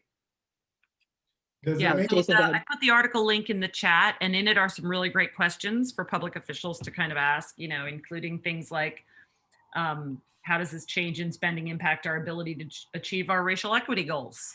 Things like that. So that might come into play with education budget, right? There's some changes that might be being made at the education budget that might adversely affect. This is fabulous. Great link. Things like that. So yeah, so are there specific groups that depend on services that will be eliminated by this budget cut? Whatever. So just, these are good questions that people who are making those kind of decisions can be asking. And I don't want that work to be delayed because our work is not moving forward. And that looks like a really fantastic resource, that what you just sent, and that is literally in a quick cursory look. If you have that in email, or Ryan, if you couldn't include it, because again, I'm happy to make sure that those kinds of questions are brought up at the table. That's actually what I was about to say, Nancy. While we are not empowered to talk to anyone outside this committee, as the chair of this committee, as the co-chair of the committee, I would like to ask you to make sure that you ask those questions when you're in the budget meeting. So I think that's within our purview. Yep. You should ask these questions for sure. Yeah. Jason, did you want to say to that point there, Gina, does it make sense for each task force member to individually write the board, or should it be done collectively from the task force? I don't mind writing it individually, but it just sounds like, we already have a Board of Selectmen here on the task force. Do we need more than that? Do we need to write a message from the task force collectively, or should we do it individually? Like it's just a couple different approaches. I love the question, because every inch of me wants it to be a task force effort, but I'm not sure any of us are ready for the. It's not even ready. We were unceremoniously told in no uncertain terms, we do not have the right to make a request like that. Yeah. That is what we got in trouble for last time. Yeah. Making a request. We can't do that. But as individual citizens, we can do whatever we like. And yet it's. As pastors, I'm telling you, Nancy, I expect you to ask these questions for sure. But maybe to Jason's point, maybe we do it as a task. I mean, I don't know. I don't know what the right thing is, but if we do it as a task force, we see if we get a different response. Or are we poking there again? I don't know. Well, it goes back to something we actually didn't resolve, which is we were told that it was well within our purview to ask question 1 and 3 of the police commission. We have yet to formally follow up. Does someone from the task force want to formally follow up? Because the truth is, we were actually told we were allowed to ask some of the questions. So I think that it is appropriate for the task force you're not asking to interview, you're asking for those questions to be considered as budgets are being considered. So I would push back and say, I do think it's in our purview. We were told it was 1 and 3 was in our purview, which says, how does racial equity and justice factor in? What questions are asked? We just told we couldn't ask them. Does it make sense talking to Attorney Baldwin about it? Like, even if, hey, we want to do this, I know he put himself out there as a resource to run these type of things by me. I don't know. Just I feel like we're over asking. He said that it was within our purview. Okay. I don't know. I feel. All right, I'll write the letter individually, or I don't mind, but I think it's a good thing for us to bring that point up, right? It's just, how do we do it? And that's all I was asking. Does anyone else have any other thoughts about that? Tamisha, what are your thoughts about that? Or Steve? What's the question? So, this article that Karen presented is questions public service should ask to promote racial equity. Right, And there's yeah, some okay. really excellent questions to ask during budget season. That they were also similar to the questions that I just showed you from NLC. And any two, I'd like you to weigh in. How do you feel about that? About the task force asking the question? Do you feel that it would be considered another overreach, or do you feel like it's an appropriate use for us, or is it something that the next task force should do? I think it may be viewed as an overreach. I think how Karen approached it was very wise. In that way, it's not coming directly from the task force, but from a citizen of the town. And I think it's a good tool that we should put on our website so that, folks in the town can have this information in the event they wanted to raise a concern or recommend something. Tamisha, as a follow-up question to your thought, Attorney Baldwin did tell us that it was in our purview. And I just want to reiterate that we were well within our purview to ask 2 of the 3 questions, that the overreach was wanting to be part of the interview itself. And here, what I think, Karen, that article and what your letter suggests, that you didn't want to be part of the interviewing of the department heads during budget season, but you wanted those questions considered, or you wanted to understand how racial equity and justice is considered in the process, which Attorney Baldwin, again, told us was within our purview. So, Tamisha, I don't know if that changes your mind here in terms of it being an overreach, but. Well, I think now knowing that information, then it's not an overreach because we have an open door. So I think if we go through the open door, then, it shouldn't be a problem.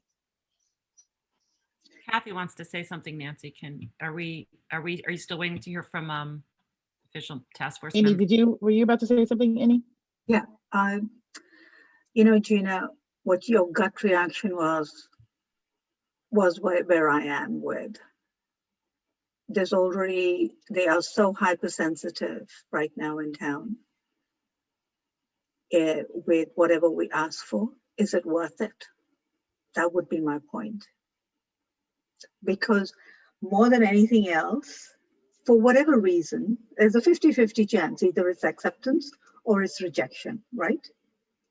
So my question would be, can we as a task force deal with another setback? And I don't think we can. It's taken us so long to get back here. So is it worth it? Look at it from that angle. Is it really worth it? Or is it worth it for each one of us to write individually? And we can explain why we did what we did, because the reaction was so intense the first time, and we were actually protecting the work that we are doing, the task force work. That would be my suggestion. Yeah, I mean, because the concern is that, we still haven't had our questions answered. Like, if we don't, I don't want to get mixed up in that. I just want to get the questions asked, but and answered. And I wonder too if we write the letter and we have our friends write the letter and we get as many people to write the letters as we possibly can. Kathy, did you have something to say? Yes. Oh, I just wanted to say a couple things. First of all, I know this is probably really hard to get the negative reactions. I went through it with you, and I'm not on the task force, but I can feel how horrible and hard this is. But this work, it's going to be like this for here on out. I mean, you're trying to change the norms of a 300-year-old town. But we can't even have a discussion with our neighbor about some of these issues without it getting very testy. It's going to be negative. It's going to be difficult. So I'm sorry about that, but I don't want the task force to shirk from reaching out a little bit sometimes where you think you could. So that's first. Second is, in this particular issue, perhaps it's not a question.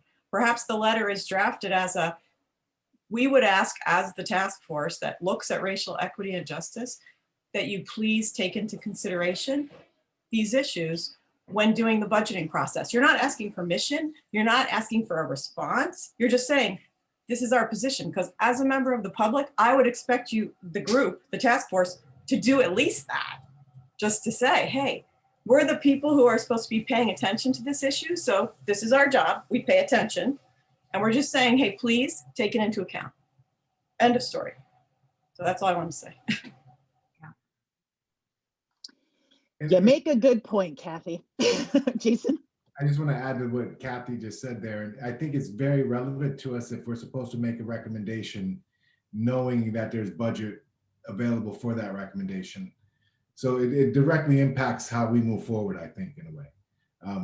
Understanding if there's budget, if there's not going to be a budget, how can we make a recommendation for a racial equity officer? Or at least if they haven't even taken that into consideration. So I think it's worth asking the question. I was, again, just trying to be clear on how we're going to approach the question. Should I write the letter independently? Should we do it collectively, etc.? Or both, or is it, or can it be a both? Yeah. Maybe our task force has one kind of communication and individuals have another. Jason, sorry, I do want to jump in and tell you, because it's time. Sorry, it's just timely. The Board of Selectmen budget hearings actually start Monday, March 1st. Okay. So we gotta get it before next meeting. So if we do something collectively as a task force, our meeting is March 2nd, we would have to call for a special meeting, which I don't, again, I think in some ways it answers itself, because I'd have to figure this out, but I think we'd have to act quickly.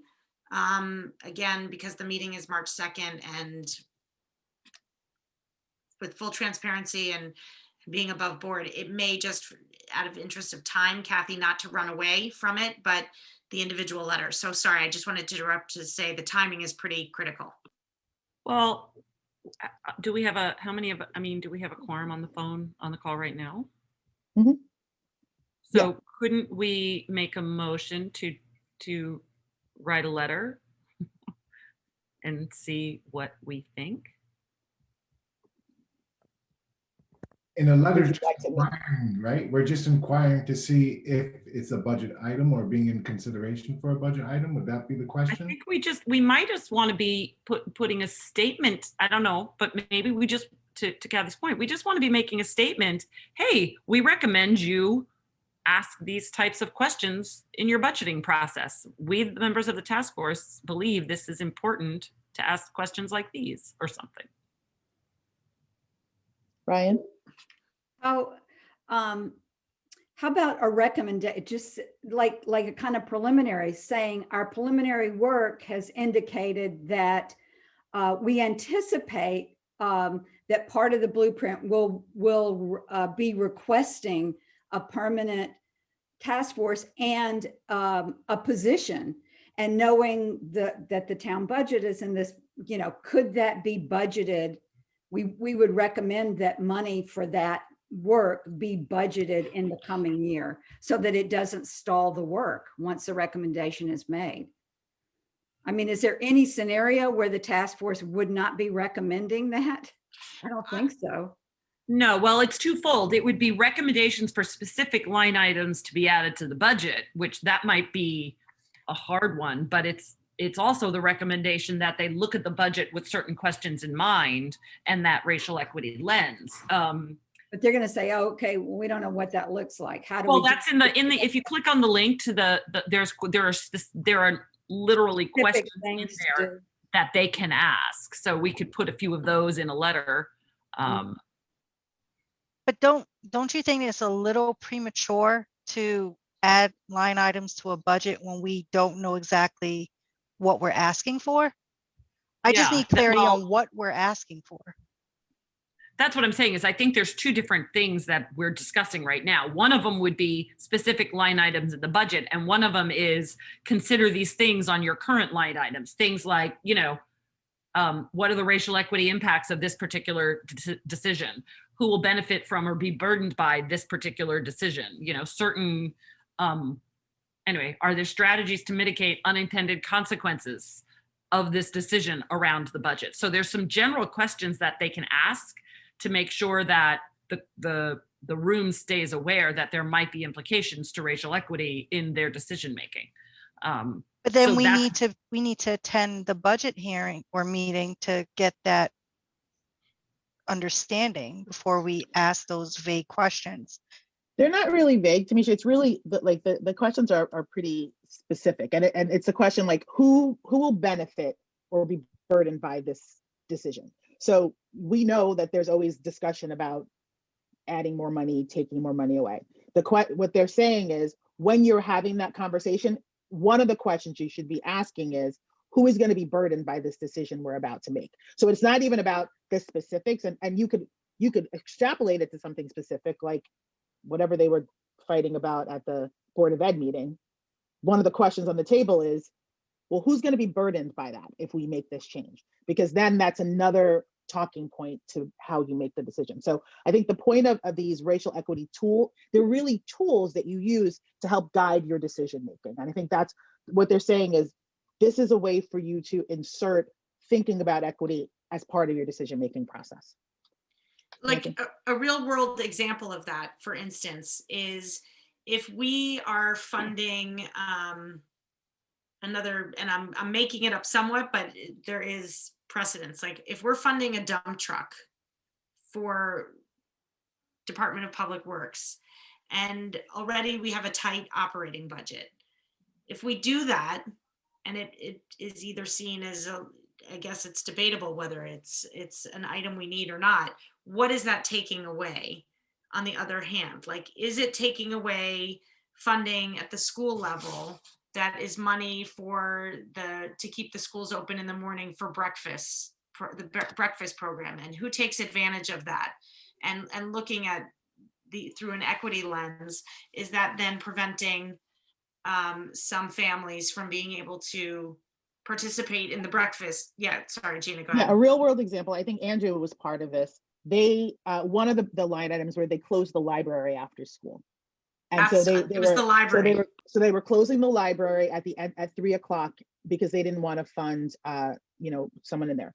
But no one had asked the question of who will this affect, and what it did was children who did not have computers at home and were low income were not able to do their schoolwork by closing the library. And so by taking away that position, you actually made the racial inequity worse, because now you took away the opportunity for students who are on free and reduced lunch and students of color. And those were the specific students that were impacted by that. And so that's the thing, to put that on the table to say, yeah, well, it's only 30 students who use the library. But when you look at those 30 students, if those 30 students are all on free and reduced lunch, now that's a different conversation. And so that's the whole point, to ask the question before you make that decision, well, who's going to be impacted by this? And will this create more inequity when you make the decision? And so I think that's the presentation. Ask yourself these questions before you make these decisions. And Jason? it's what, I'm sorry. No, go ahead, Nancy. You were in the I was just thinking it through too, that while the task force certainly can make a statement, and it's important for us as a group to have the decision makers around the budget thinking about the decisions they're making through a racial equity lens.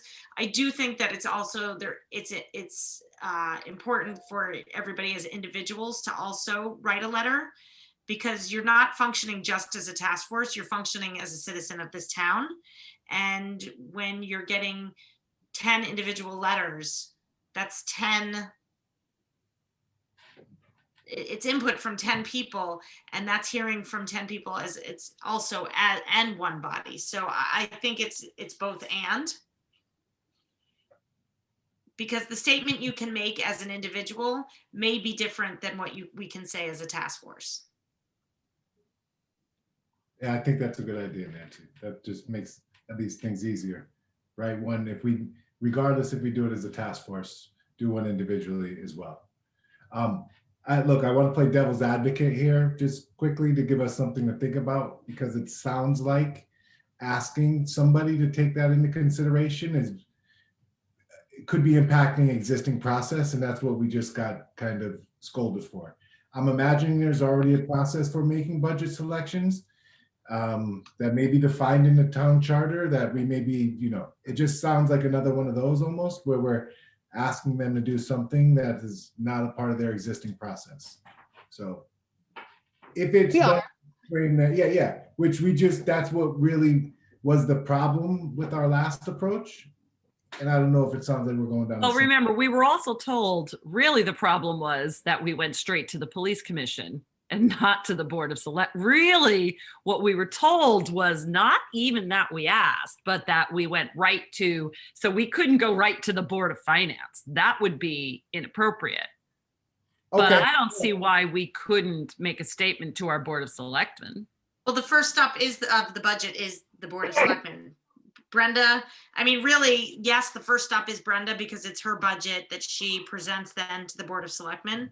But as an official presentation, it's Board of Selectmen, then Board of Finance, then RTM for the final approval. Right, and as a private citizen, I plan to send the letter to all at every step of the way. But, you know, if we send it to the Board of Selectmen and they tell us not to send it to anyone else, that's a thing. That. Who wasn't trying to drag it out, just wanted to play devil's advocate in that. No, I don't think you're trying to drag it out at all. I mean, I think you're right about that. I just think that, you know, I'm going to reserve what I'm thinking about. I should keep that in my head. But yeah. Well, let's kind of just take an informal vote. How many of us, because I think we'd have to, there's 1, 2, 3, 4, 5, 6. Yeah. Okay. How many members of the task force want to make a statement as a task force and present it to the first select woman and thereby also the Board of Selectmen about the budget process? By show of hands. Well, I would say if we were all on board, I mean, again, this is an informal vote. I'd say, well, let's do it. What have we got to lose? Anyone else with?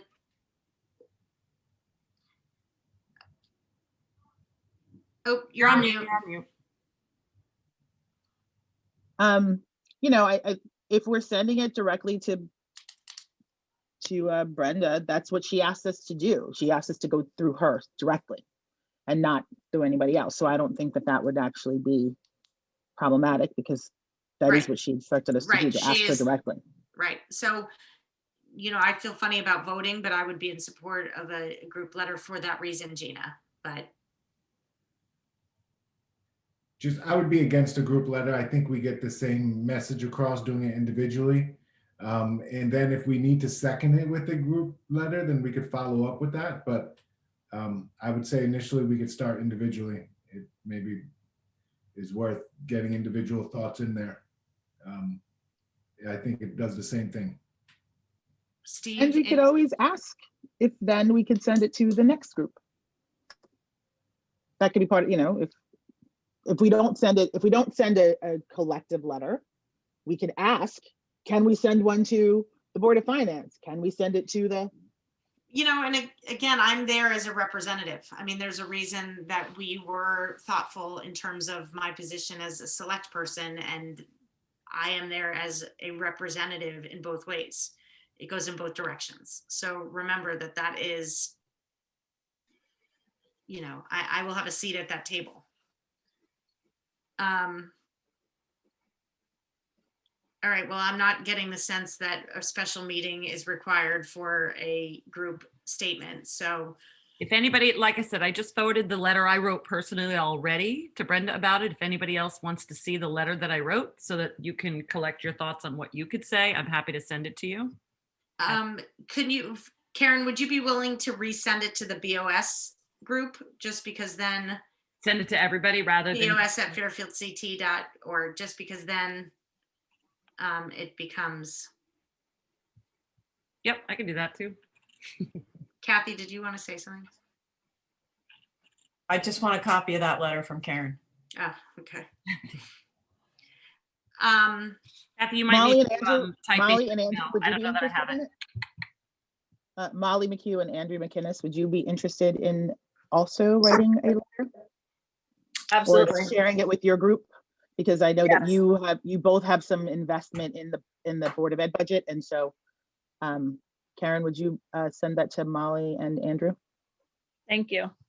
And, you know, the Board of Ed budget has already been presented to the first select woman. And so while the Board of Ed had cut some things, but it's now, there may be some cuts, but, you know, if you frame it as the overall town budget, and remember that the Board of Ed budget has now become part of, when it's next presented, it's not about it's like a single line item now in the town operating budget, the Board of Ed budget.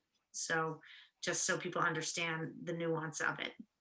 So is it possible that they could go back to that budget and reduce that budget, or is that budget set? No, they could vote to reduce it. So, but it just, I think it would be valuable for the people who advocate equity in education to make the point that they would like them to make sure that they're thinking about those decisions. Because then that's how you get this sort of thing, like just get rid of the person at the bus.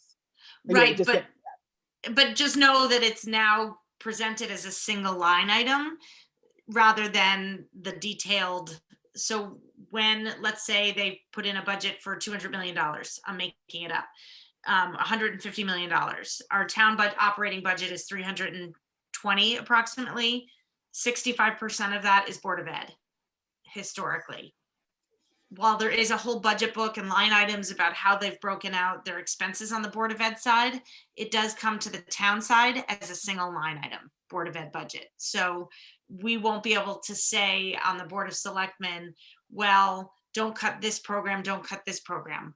What happens is we either agree or disagree with the line item, and it's then back to the Board of Ed to figure out how and the superintendent, how they're spending that money. So we won't actually have a specific say on the kinds of programming that's cut at the Board of Ed level, because it becomes a single line item. And I'm simplifying, but that's just so you understand, like, one of the things they talked about cutting was the writing program. Again, with like the library, that has implications. So, but we wouldn't be able to say at the Board of Selectmen level, don't cut that program. You have to reinstate $500,000 so you don't cut that program. It's not how it works. So, and I'm happy to talk offline, but anyway. So with that, we're cutting our meetings back slowly to a reasonable amount of time. Anyone have other thoughts that they want to add? Okay, and Andrew and Molly, again, if you could share with your groups, thank you for your email, Andrew, in the chat box.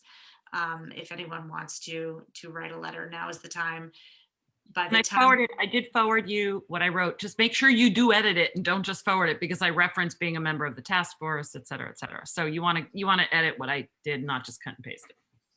And Riney just put something in the chat box that there's another event, February 20th at 10 a.m. New Haven Department of Arts and Cultural Affairs. So if you want to click on that, I'll keep it up for a couple of moments.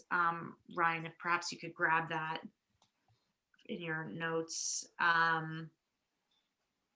Yes, please make sure that you do edit so that you're not just forwarding Karen's letter and you're reiterating her personal. Okay, Gina, anything else? All right. Steve, if you could also find out if, well, I guess it will depend on the questions we ask, but I'd be curious as we sort of think about the next agenda, when CCM presents, like if there is a structure, is it like 45 minutes of a presentation? I'm curious if there is any predefined structure so we just can frame the next conversation. It might be helpful. Oop, you're on mute.